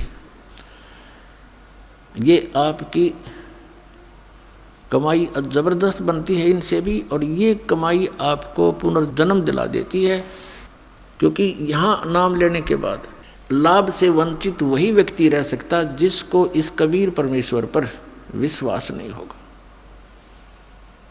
नाम भी ले लेता है क्योंकि वो दुखी है और किसी कष्ट में है, लेकिन यहाँ से जाने के बाद भ्रमित करने वाले आपको हजारों मिलेंगे, तो अवश्य आपके मन में कुछ ना कुछ हीन भावना आ जाती है, अविश्वास बन जाता है। और काल यही चाहता है कि इस प्राणी का विश्वास दृढ़ ना हो उस कबीर भगवान पे। अगर उसके ऊपर पूरा विश्वास जुड़ा रहा तो फिर परमात्मा आपसे दूर नहीं। परमात्मा कहते हैं कबीर साहब जी कि कहे कबीर सुनो भी साधो, मैं तो हूँ विश्वास में, मेरे पे विश्वास करोगे कबीर इज गॉड तो डोंट वरी, चिंता मत करो। और तुम ये सोचोगे कबीर तो दुल्हा था, दानक था, यही बात बिगड़ रही है आपकी। वो तो समृद्ध शक्ति थे, अनंत कोट ब्रह्मांड के रचनहार थे, चारों वेद गवाही देते हैं, आंखों देखा वो उस परमात्मा के प्यारे संत गवाही देते हैं कबीर इज गॉड। और पुण्यात्माओं, जिस कारण से पहले ये 2 मंत्र नहीं दिए जाते थे, क्योंकि इनसे मनुष्य जीवन भी अगर तुरंत मिल जाता तो आगे भक्ति मार्ग नहीं था और ना ही बताना था। तो इसलिए उनको बैटरी चार्ज कर दी गई, संस्कार वश फिर आगे मनुष्य जीवन उनसे समय पर ही मिलने थे, वो मिलते रहे, कभी पशु जोनी भूग गए, कभी फिर मनुष्य जीवन मिल गए। और कुछ एक पुण्यात्माओं ने जिनने अच्छी भक्ति कर ली उन 5 नामों की, तो मनुष्य जीवन अभी तक उनको प्राप्त होते हुए आ रहे। और वही प्राणी भटक रहे हैं इधर उधर। इन संतों के वही फंस गए जो पहले कबीर भगवान के साथ रहा करते थे, उनके द्वारा चार्ज थे। आज उनके पिछले पुण्य खूब हैं, अच्छी उनकी पोस्ट भी है, उनके घर धन भी है, संतान भी है, लेकिन भगवान की पैदल चाह भी है। उस इच्छा अनुसार वो फंस गए उन नकलियाँ के। और 20-20 साल हो गया, अब उनको पता चलता रो रहे हैं हमने 30 साल बर्बाद कर दिए, हमने 20 वर्ष खो दिए, क्योंकि ज्ञान आधार से निर्णय होता है। अब उनका जो पूर्व जन्म की पुण्य थे वो नष्ट हुए, अब आपदाओं का दौर शुरू हो गया, वहाँ कोई समाधान हो नहीं रहा, फिर भटकने लगे इधर उधर, कोई मंदिर में, कोई कहीं पर, कोई किसी स्थान पर, कोई पत्थरों में, कोई कहीं पहाड़ों पर, कि भी फिर अन्य नकली संतों के पास गए, सब एक जैसे पाए। अंत में ये प्राणी नास्तिक हो जाता है। और काल यही चाहता है कि भगवान से दूर हट जा, बस फिर ये निश्चिंत हो जाता है। जैसे महात्मा बुद्ध को भेजा, उस पुण्यात्मा को स्वयं नहीं पता था कि तू क्या करने जा रहा है। उसके पूर्व जन्म की कमाई के अनुसार उसके अंदर बहुत सी वचन शक्ति थी, लोगों पर प्रभाव पड़ता था, लाखों की संख्या में उनके अनुयायी बन गए। उनके द्वारा बताई गई वे ऑफ वर्शिप से, पूजा की विधि से किसी को परमात्मा का आध्यात्मिक लाभ प्राप्त नहीं हुआ। तो आध्यात्मिक लाभ प्राप्त न होने से फिर वो नास्तिक हो गए, भगवान है ही नहीं कहीं। जैसे पूरा चीन नास्तिक हो गया, पूरा रूस नास्तिक हो गया, तो ऐसे इन काल के भेजे हुए दूतों के कारण ये सारी बात बिगड़ी। और काल यही चाहता है कि सब नास्तिक हो जा, भगवान की इच्छा ही छोड़ दें। अभी यही दशा राधा स्वामी और धन धन सदगुरु सच्चा सौदा सिरसार जगमालवाड़ी, दिल्ली के ठाकुर जी, ये जय गुरुदेव के दनौद वाला जो ताराचंद, ये सब एक कुएं के पानी हैं। ऐसे ही आसाराम और ये सुधांशु जी, ये सब नकली नाम देते हैं, काल के दूत हैं ये। और ये सतपाल जी महाराज हंसा देश वाले, यो बाल योगेश्वर को अमेरिका तो मूर्ख बना रहा। ये सब काल के दूत हैं, इनको कख नहीं पता। ये ढोल के डंके बदास कहता है, अरे ये बोलते नहीं, उतर दे जनता को, बर्बाद किए बैठी है। तो इनसे सब नास्तिक हो जाएंगे कुछ दिनों में। अगर ये अब ये सत्य भक्ति प्रारंभ नहीं होती तो ये सब नास्तिक हो जाते, और 20, 30, 50 वर्ष के अंदर। कहते भगवान कहीं नहीं है, गुटी लाओ, बकवाद करो, मांस खाओ, चोरी करो, डाके मारो, अपने अन्य तरीके से धनी बनने की कुचेष्टा करने लग जाते। और ये काल भगवान यही चाहता है कि ये किसी प्रकार उस मालिक से दूर हो जा। अब दयालु है परमात्मा, कैसी दया बख्शते हैं। पीछे लग गया जाऊं था मैं लोक वेद के साथ, रस्ते में सतगुरु मिले, दीपक दे दिया हाथ। चारों युग में संत पुकारे, कूक कहा हम हेल रे, हीरे माणिक मोती बरसे, ये जग चुगता ढेल रे। एक पुन्नी एक पापी आया, एक है सोम दलेल रे, गरीब दास हरि नाम बिना, ये सब ही जम की जेल रे। अपने आत्मा परमात्मा का विधान है कि जैसे कर्म करेगा वैसा ही फल पाएगा। और ये विधान है उस प्राणी के लिए जो सत्य भक्ति नहीं करता। कबीर परमेश्वर की यानी परम अक्षर ब्रह्म की भक्ति नहीं करता, परम पूज्य कबीर भगवान की पूजा नहीं करता, परम संत से लेकर इन नकली कबीर पंथियों से लेकर नाम भक्ति करना भी व्यर्थ है, क्योंकि इनके पास वो सतनाम और आदि नाम नहीं है, इनके पास कंप्लीट कोर्स नहीं है, सत्य भक्ति मार्ग नहीं है। इसलिए परमेश्वर ने कहा था, धर्मदास तो ये लाख दुहाई, ये मूल ज्ञान अभी कई बार न जाई। मूल ज्ञान बाहर जो पढ़ी, बिचली पीढ़ी हंसनी तरही। इस मूल ज्ञान को जो ये दास अब आपको बता रहा है, इस मूल ज्ञान को तब तक छुपाई जब लग ये द्वादश पंथ ना मिट जाए। अपने आत्माओं जितने भी ये पंथ काल के द्वारा चलाए गए हैं, इस दास के अतिरिक्त ये सभी काल प्रेरित हैं। अपने ही सदग्रंथों को ना समझकर काल के द्वारा भेजे गए दूतों के कारण ये भ्रमित हैं। शिव पुराण में एक प्रसंग आता है, एक बार देवताओं का और राक्षसों का युद्ध हो गया। राक्षसों से देवता पराजित होकर के भाग गए, फिर समुद्र के किनारे छुपकर जाकर कहीं दूरी पर फिर भक्ति करने लगे, यानी विष्णु जी की उपासना की। तो वहाँ क्या हुआ कि काल विष्णु रूप में आकर प्रकट हो गया। ये ऐसी लीला करता है, भ्रमित रखता है, अपना वास्तविक रूप में किसी के सामने नहीं आता। विष्णु जी की पूजा करने लगे, विष्णु रूप धारण करके ये स्वयं आ गया और कहा कि बोलो तुम क्या चाहते हो। उन्होंने अपना दुख बताया कि हम राक्षसों से पराजित हो गए और हम बहुत कष्ट में रहते हैं, हमारा कुछ समाधान करो प्रभु। तो उस काल ने विष्णु रूप में कहा कि वो सत भक्ति करते हैं, वो वेदों अनुसार साधना करते हैं, और तुम वेदों अनुसार साधना भी करते हो, लेकिन तुम्हारे अनुयायी गणे हैं, उनको तुम आशीर्वाद दे दे के अपनी बैटरी डिस्चार्ज साथ करते रहते हो, और उनके राक्षसों के सीमित हैं, वो इतना वेस्ट नहीं कर पाते हैं। इसलिए सत भक्ति करने से शास्त्रों को अनुसार, जो वेदों अनुसार ब्रह्म क्षत्र की जो साधना है, उनकी वही शास्त्र अनुकूल है। ओम नाम का जाप और हठ योग करना, ये ब्रह्म तक की साधना है, काल तक की साधना, सरपुरुष की साधना, जन्म मृत्यु का विधान है इसके अंदर। बस इतना ही है कि यह कर्म ही प्राप्त होगा, पूर्ण मोक्ष नहीं हो सकता इस मंत्र से। तो उस काल ने क्या कहा कि मैं तुम्हारी मदद करूंगा और मैं एक दूत भेजूंगा उन राक्षसों में, बड़ा विद्वान बना के, और उनकी वेदों अनुसार साधना को छुड़वा दूंगा। और फिर तुम युद्ध करना, वो हार जाएंगे। तो ऐसा ही किया उसने अपनी शक्ति से। एक माया मोह नाम का एक व्यक्ति बना दिया, उसका नाम धर दिया माया मोह, और उसको शक्ति दे दी और थोड़ी सी बोलने की शैली बढ़िया दे दी। भक्ति युक्त प्राणी होते हैं जो भेजता है अपने कार्य सिद्धि के लिए। पूर्वजन्म की भक्ति होती है, वर्तमान में उनकी सिद्धि भक्ति होती नहीं, अन्य उससे प्रभावित अवश्य हो जाते हैं। उनकी बोलने की शैली ऐसी होती है जैसे महर्षि दयानंद था, युगकाल का भेजा दूत था, पिछले पुण्यकर्मी प्राणी था, आगे नकली संत मिले, स्वयं बनकर स्वयं महर्षि और दुनिया में बर्बाद करके चला गया। ऐसे ही ये था, यो माया मोह भेज दिया और वो पहुंचा उन राक्षसों के अंदर।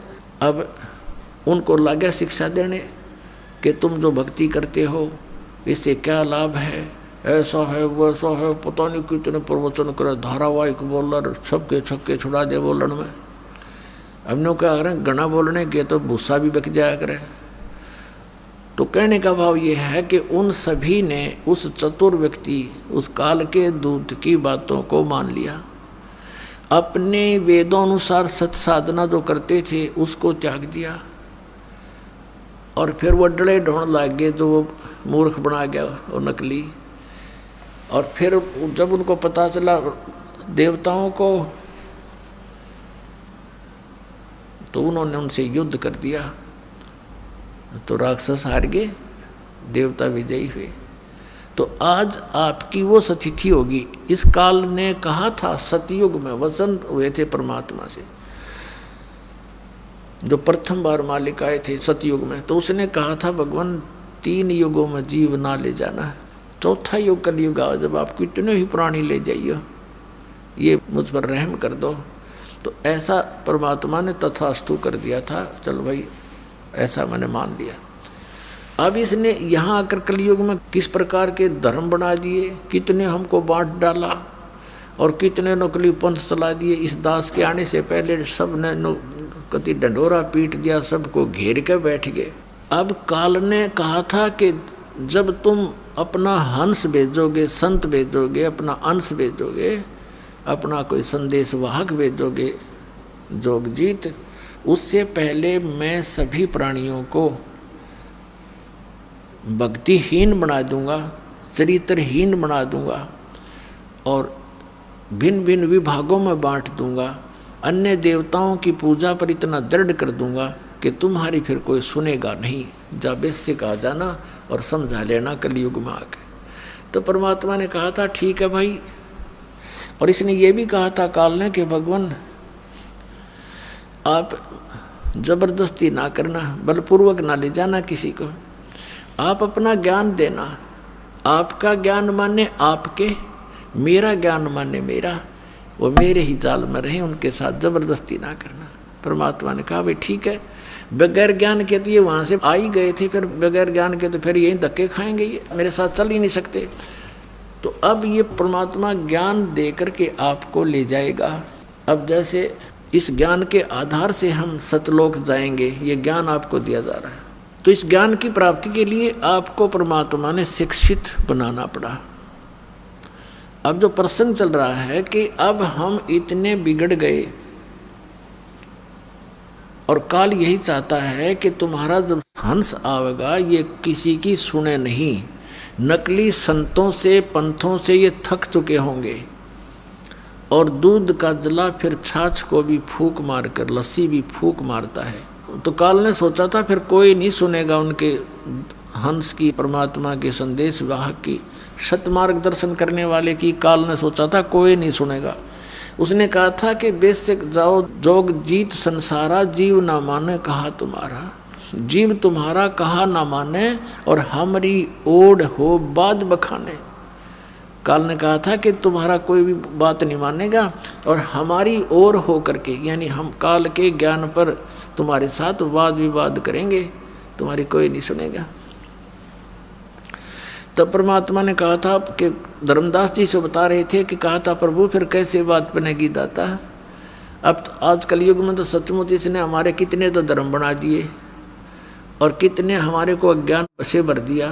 तीर्थ व्रत और इन मस्जिद मंदिरों के पूजनों तक सीमित कर दिया। अब कैसे मानेंगे भगवान आपकी बात को?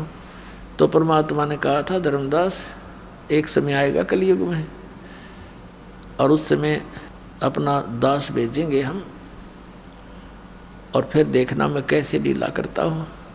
उस समय तक ये सभी नकली दूत अपने ज्ञान बताकर थक चुके होंगे। इनके अनुयायी भी उस अज्ञान को सुन सुन उनके कान पक चुके होंगे, और फिर हम अपने दास को भेजेंगे, वो उनके अज्ञान का मोतियाबिंद का ऑपरेशन करेगा। तो इस ज्ञान से हम समझाएंगे, इस तत्व ज्ञान से उस परमात्मा के बच्चों को समझाएंगे, अपनी शरण में लेंगे भगवान। इसलिए शिक्षा आपको दी थी। तो क्या बताते हैं परमात्मा कि आज कितना बिगड़ गया समाज, और जो पुण्यात्मा इस दास के साथ 10 वर्ष से 12 वर्ष से लगे हुए हैं, आज उनके अंदर कितना परिवर्तन है। वही पुण्यात्मा है, यहाँ देख लो, पुण्यात्माओं आपके लिए हाजिर खड़े रहते हैं, करबद्ध खड़े रहते हैं, और दोनों हाथों से दान करते हैं। इनको पता लग गया है कि हमारे जैसे दुखी सभी प्राणी हैं संसार में, कोई सुखी नहीं। और यहाँ आएंगे, उसके लिए दान करते हैं, आपके लिए व्यवस्था करते हैं, आपस में प्रेम से रहते हैं। तो ये पूरा माहौल बदल जाएगा। अब ये किसी से ना रिश्वत लेते हैं, ना बीड़ी शराब मांस तम्बाकू का प्रयोग करते हैं, ना बच्चों के विवाह में अननेसेसरी कोई भी व्यर्थ ड्रामाबाजी लोग दिखावा नहीं करते हैं। इनको पता लग गया है। तो इसी प्रकार ये धीरे धीरे ज्ञान, जैसे अज्ञान बढ़ा है, ज्ञान भी ऐसे ही वृद्धि होएगी, गारंटीड होएगी। भगवान ने बोल रखा है, कह रखा है। तो परमात्मा ने कहा था कि जब कलयुग बीतेगा 5500 पाचा, कि क्या कहा था परमात्मा ने कि कलयुग के अंदर एक ऐसा समय आएगा जब हम अपना दास भेजेंगे या स्वयं जाएंगे। धर्मदास कह रहा था कि भगवान अब आप स्वयं आए हुए हो, और अब भी ये कोई नहीं मान रहा दाता, फिर तो और घोर कलयुग हो जाएगा। अब तो बहुत अच्छी आत्माएं हैं, भगवान से डरने वाले भी हैं। आप बता रहे उस समय तो बहुत नास्तिक होने के कगार पर होंगे, आप कैसे समझा पाओगे मालिक? तो परमात्मा ने कहा था वो विधि मेरे पास है, आने दे वो समय जब 5500 वर्ष कलयुग के बीत जाएंगे, तब पूरी पृथ्वी पर मेरी ही ज्ञान की चर्चा होगी, और मेरी शरण में सारे आओगे, और मैं ही भगवान होगा, और एक ही ज्ञान होगा। सब मेरे बच्चे मुझे पहचानेंगे और सतलोक जाएंगे। बेटा, अरबों की संख्या में ले जाऊंगा, तो विश्वास रख। तो उस समय धर्मदास का विश्वास नहीं हो रहा था कि भगवान ये कैसे संभव हो सकेगा। आज आप स्वयं विद्यमान हो, उस समय ऐसा जुल्म होगा कि शराबी कवाबी सब बना देगा, ये काल इसकी तनीति है, उस समय तो और करड़ा हो जाएगा। तो भगवान ने कहा था कि जब तक वो समय नहीं आता तब तक ये मेरा वचन भाई हो नहीं साचा। निराधार दिखाई देंगी मेरी बातें, लेकिन जब वो समय आएगा सबको ठीक कर दूंगा। धर्मदास विश्वास रख। ये शिक्षा इसीलिए दी गई है पुण्यात्माओं कि आप ये अपने परमात्मा को पहचान लो, और पहचान रहे हो, छोड़ छोड़ कर नकलियों को भाग रहे हो। कबीर साहब कहते हैं कि डूबे थे पर उबरे गुरु की लहर चमक, गुरु के ज्ञान चमक, और भेरा देखा जर्जरा उतर चले फड़क। जैसे पहले बेड़ा हुआ करता, बेड़ा क्या होता, नौका तो बाद में चली है, पहले ऐसा दिमाग था लोगों में, क्यों काल ने बुद्धि तो छोड़े नहीं रखी। दरिया पार करने के लिए एक बेड़ा बनाया करते, लंबा चौड़ा सूखे लकड़ों का या फूस फास सा रख कर ऊँचा सा, जो पानी तक ना पहुँचे, नीचे वैसे बांस बूंस से लगा कर, और उसको वो आधा पानी में डूबा रहता, आधा थोड़ा बहुत ऊपर सूखा। तो कहते हैं उस बेड़े में बैठे जा रहे थे दरिया पार होने के उद्देश्य थे, और साथ में आ गया नया बेड़ा बहुत सुरक्षित। तो उसको कहा किसी ने कि ये तो डूबेगा, तुम डूबोगे, ये सारा कंडम हुआ पड़ा तुम्हारा बेड़ा, ये पार नहीं कर सकेगा तुम्हें, इसमें आ जाओ, देखो ये बिल्कुल ठीक है। कहते हैं जब देखा, दोनों को तुलना किया कि सचमुच ही तो आधा कंडम हुआ पड़ा, डूबने वाला है और सामने वाला ठीक है। तो कहते हैं उतर चले फड़क, तुरंत बेड़ा बदल लिया, एकदम छलांग मार के जैसे फड़क जंप लगा जाते हैं भयभीत सा होकर के। तो परमात्मा ने कहा था कि उस समय इस ज्ञान से और उस अज्ञान की तुलना करके मेरे बच्चे मेरे वाले ज्ञान को ऐसे ग्रहण करेंगे जैसे उतर चले फड़क न दौड़ के भागे होंगे, कोई ना मरे नकलियों के पास। तो उस समय की इंतजार है धर्मदास मुझे, पूरे विश्व में मेरा ही ज्ञान होगा, मेरा ही गुणगान होगा और पूरी पृथ्वी पर एक बार फिर से सतयुग जैसा माहौल होगा। अब सतयुग में क्या होता था, सब संतुष्ट होते थे, ना कोई बड़ी बड़ी कोठियाँ बनाते थे, झोपड़ियाँ डाल कर टाइम पास करते थे, सुंदर फल आहार अच्छा आहार करते थे, अच्छा विचार रखते थे, सभी भक्ति किया करते थे। जब तक हम भक्ति पर दृढ़ होकर नहीं लगेंगे हमारे विकार समाप्त नहीं होते।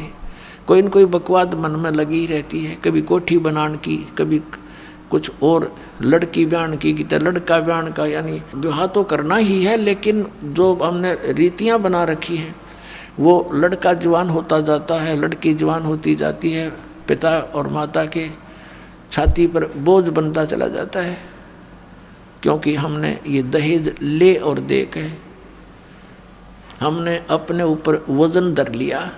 अब ये वजन समाप्त करेंगे, बच्चों का विवाह ऐसे प्यार से करेंगे जैसे सिंपल वे से कति, क्योंकि संस्कार भगवान ने जोड़ रखे हैं। जिस लड़के लड़की का जहाँ संयोग है वहीं होगा, चाहे सर पटक लो कोई, उसमें कोई परिवर्तन नहीं हो सकता। फिर जब भगवान ने ब्याह कर ही रखा है तो हम तो निमित्त बने थोड़ा सा कि हम अपनी पुत्री का विवाह आपके पुत्र से करना चाहते हैं। खाना खिलाओ थोड़ा सिंपल सा और बच्ची को पढ़ाई कर दो, ड्रामाबाजी फलान दकड़। और जब भगवान ने उसकी किस्मत में लिख दिया और फिर इधर से नाम प्राप्त हो गया तो भगवान नई किस्मत लिखेगा अपनी बेटी की।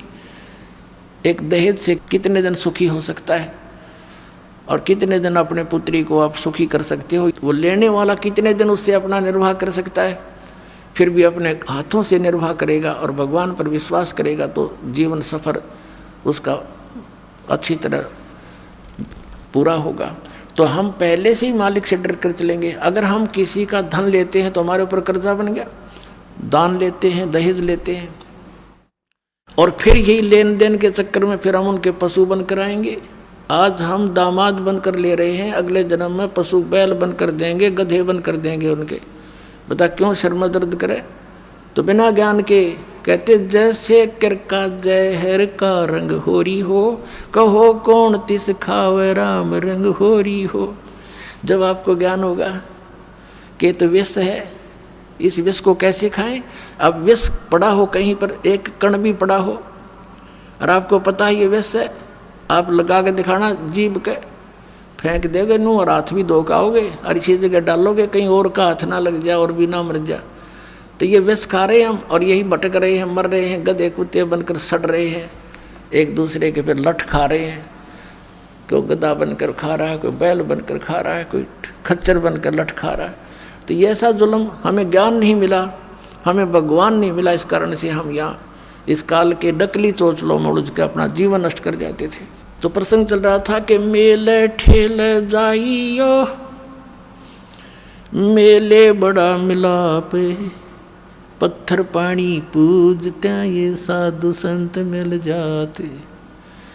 अपना आत्मा पहले तो परमात्मा आए थे 600 वर्ष पहले, 600 वर्ष पहले, और 120 वर्ष रहे। एक ही दिन में हजारों स्थानों पर प्रकट होकर के अपना प्रचार किया करते थे। एक सिद्धि बहुचोल्य धार है, एक सिद्धि है बहुत रूप बना लेती है। पुणात्मा परमात्मा से प्राप्त शक्ति से भी कुछ सिद्धियाँ किसी व्यक्ति में आ जाती हैं। जैसे हम सुना करते थे कि एक महात्मा ने वहाँ कहीं आश्रम बना रखा था, झोपड़ी में रहता था।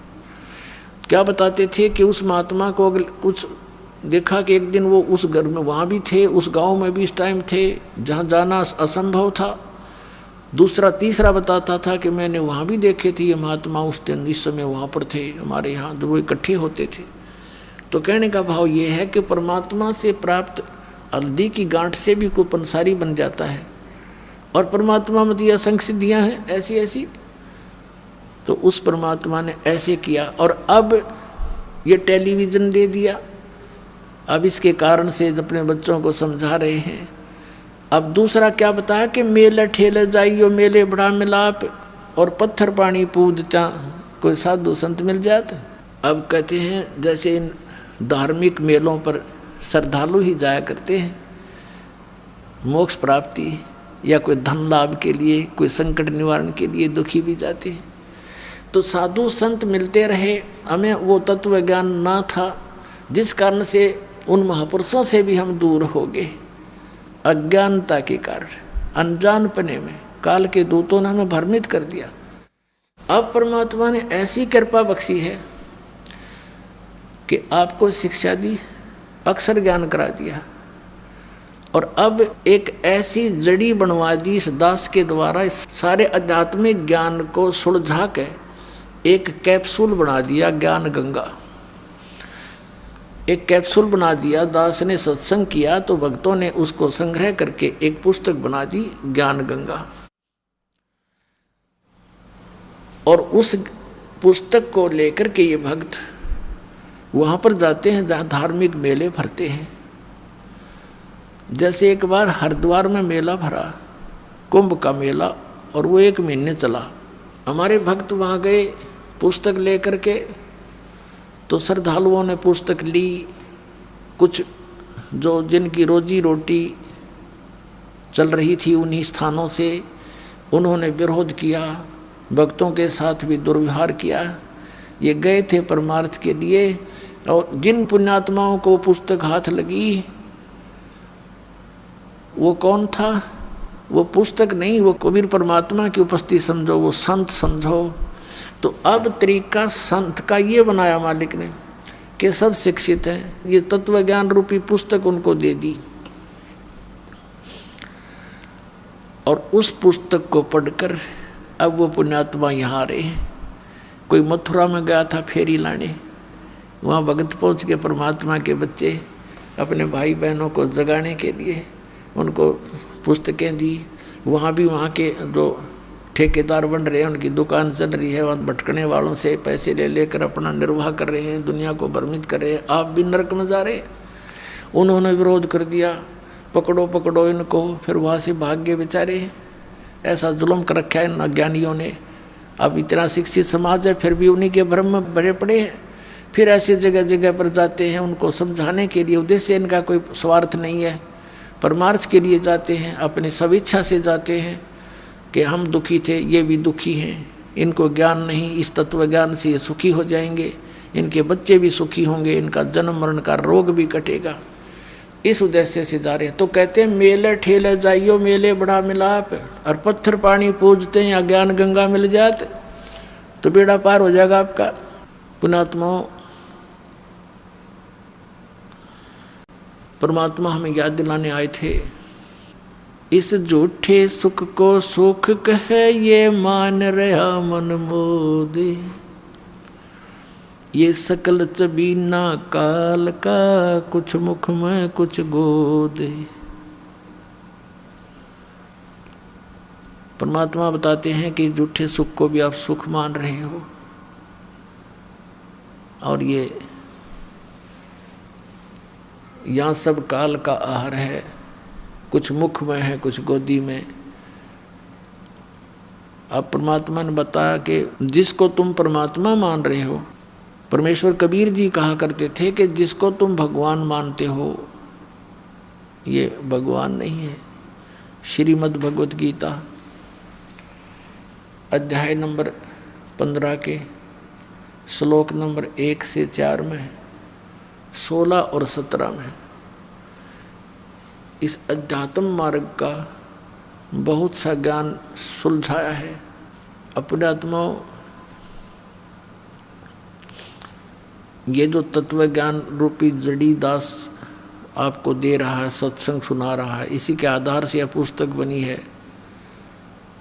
पहले भक्ति सौदागर को संदेश बनाया था 2 भागों में, फिर उसी को एज इट इज है वो नाम बदलना पड़ा, क्योंकि भक्ति सौदागर पुस्तक को सुनकर ये नकली डेरे वाले बिदकन लग गए कि यह पुस्तक नहीं लेनी है, ये पुस्तक नहीं लेनी है। तो बच्चा नाम बदल लिया कि अपनी जड़ी ये पहुँच जा भक्ता के तक। तो ये एक ऐसा ज्ञान सुलझा दिया। कबीर परमात्मा कहते हैं, कहा है मालिक ने कि नौमन सूत उलझिया, ये ऋषि रहे जखमार, और सतगुरु ऐसा सुलझा दे उलझे ना दूजी बार। अब ये ज्ञान ऐसा सुलझा दिया, इस कलयुग में नहीं उलझेगा। भक्ति करेंगे सभी करेंगे, अब सदियों तक चलेगा ये भक्ति मार्ग, पूरे विश्व में जाएगा ये तत्व ज्ञान। सबको जरूरत है परमात्मा की, क्योंकि जब राजा भी दुखी होता है वो संतों के पास जाता है और संतों से अपने राज्य में सुख की चाह करता है। वो संत क्या है, वो भी भगवान की भक्ति करके कुछ बैटरी चार्ज कर रहा है। हम सीधे उसी परमात्मा से, उसी भगवान के उस पंप के पास खड़े हैं जो हमारे अंदर सब में हवा भर रहा है। तो इस प्रकार हम सीधे उस भगवान की शरण में आगे हैं, जिससे राजा भी अपने सुख की कामना करता है। तो आज हम उससे लाभ प्राप्त करेंगे और मोक्ष भी प्राप्त करेंगे। आगे चल करके बहुत समय बाद, ये हजारों वर्षों तक रहेगी ये सत्य भक्ति का ज्ञान भी चलेगा और सभी भगवान को चाहने वाले व्यक्तियां भक्ति कराया करेंगे। कोई भी व्यक्ति विकारी नहीं रहेगा, क्योंकि तम्बाकू, शराब, मांस ये मनुष्य का सबसे बड़ा शत्रु है। ये कति मूल नाश होगा इसका, देख लेना कुछ दिनों।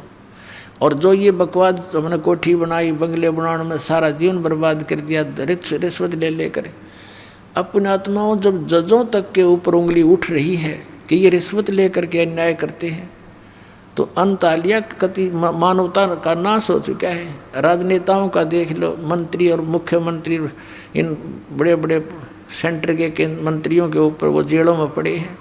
झूठे सच्चे तो समय आने पर पता लगेगा। तो यदि ये सच है तो क्या जीवन है जीव का? कहाँ जाए गरीब जनता जब हमारे रक्षक ही भक्षक बन बैठे हैं? तो ये अज्ञानता के कारण है। ये नहीं है कि और बाकी सारे ठीक से, जिसका वहाँ बैठ कर दाव लगेगा कोई नहीं बख्शे। कोई का मतलब है कि अधिकतर हो चुके हैं, बहुतायत हो चुकी है ऐसे हमारे, लेकिन मिथ्या नहीं होते।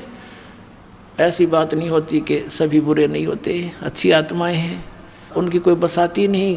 गांव गांव में अच्छी आत्माएं हैं, जो वहाँ पर भी पंचायतों में विशेष न्याय प्राप्त नहीं हो रहा। अच्छी आत्मा वहाँ भी रोती है कि अब क्या करें, सब जगह बात बिगड़ चुकी है। तो अब ऐसी स्थिति आवेगी कि प्रभुता की भूख खत्म होगी। समय लगेगा, थोड़ा सा होगा इस ज्ञान से ही, और बहुत ज़्यादा समय भी नहीं लगेगा, बहुत शीघ्र होगा, क्योंकि ये प्रचार बहुत अच्छी तरह हो रहा है। अपने आत्मा इस अच्छे मार्ग में है।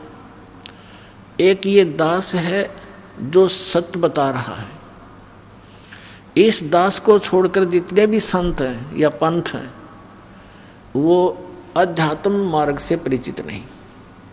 उनके पास ये सत्य साधना नहीं, तत्व ज्ञान नहीं।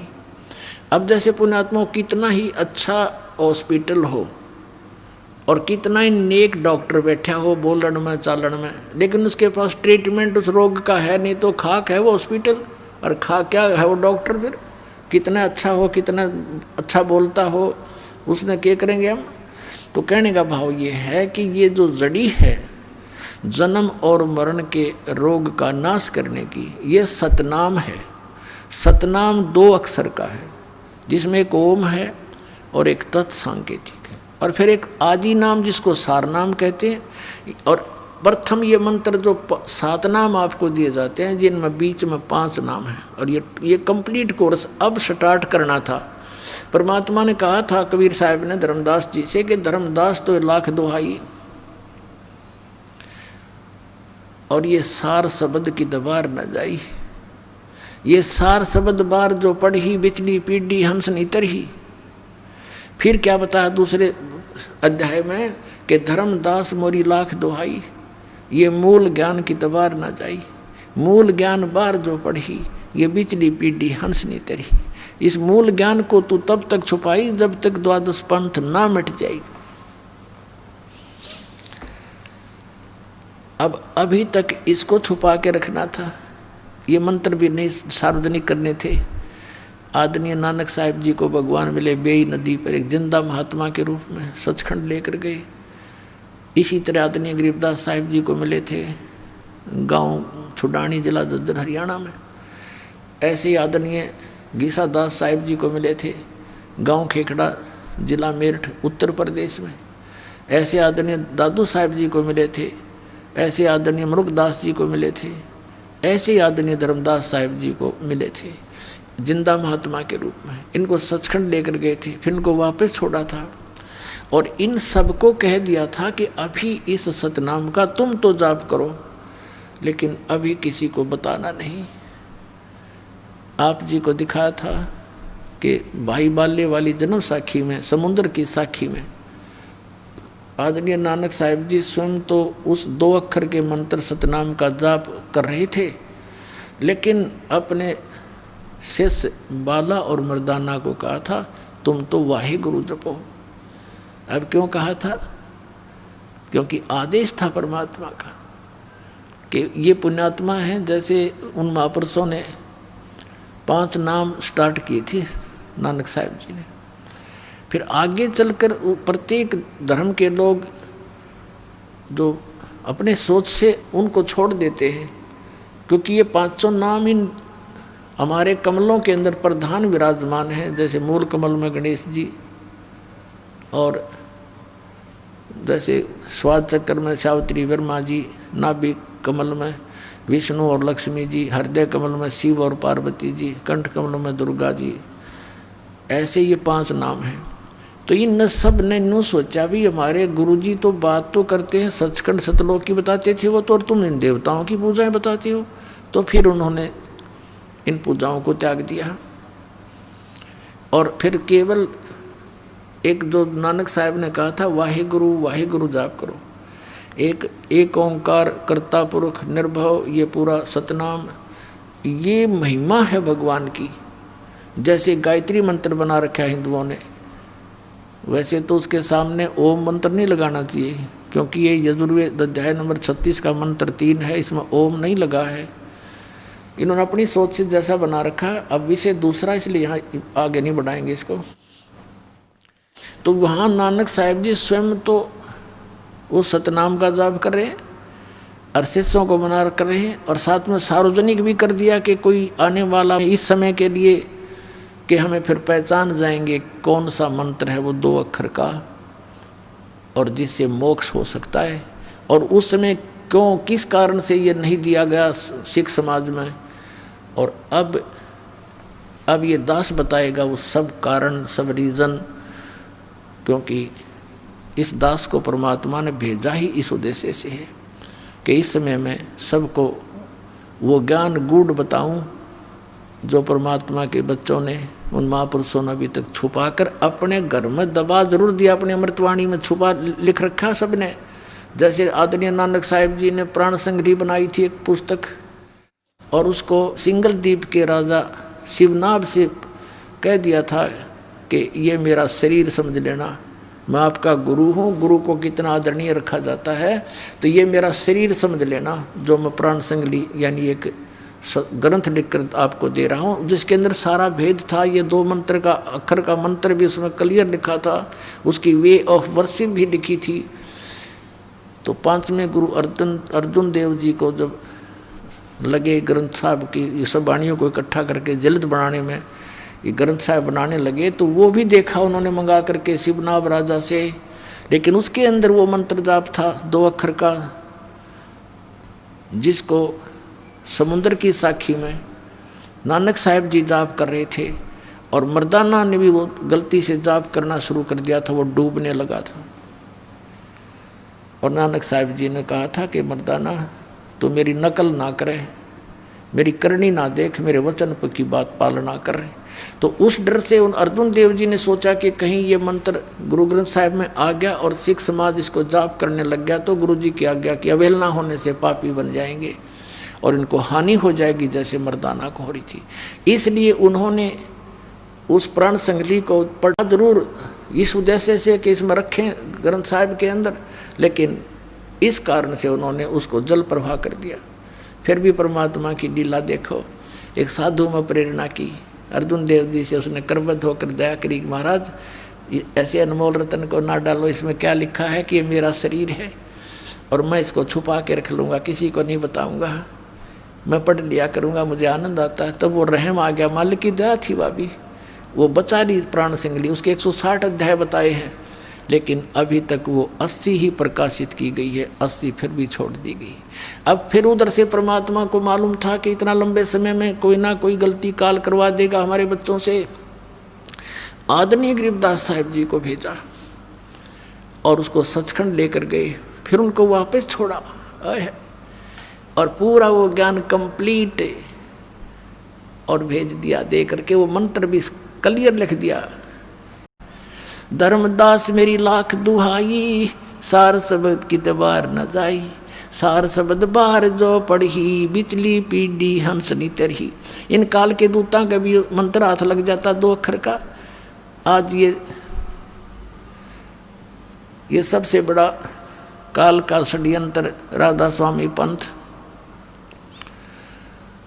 और इनके गुरु 5 नाम देते हैं, 5 नाम काल के जानो, जब दानी मन शंका आनो।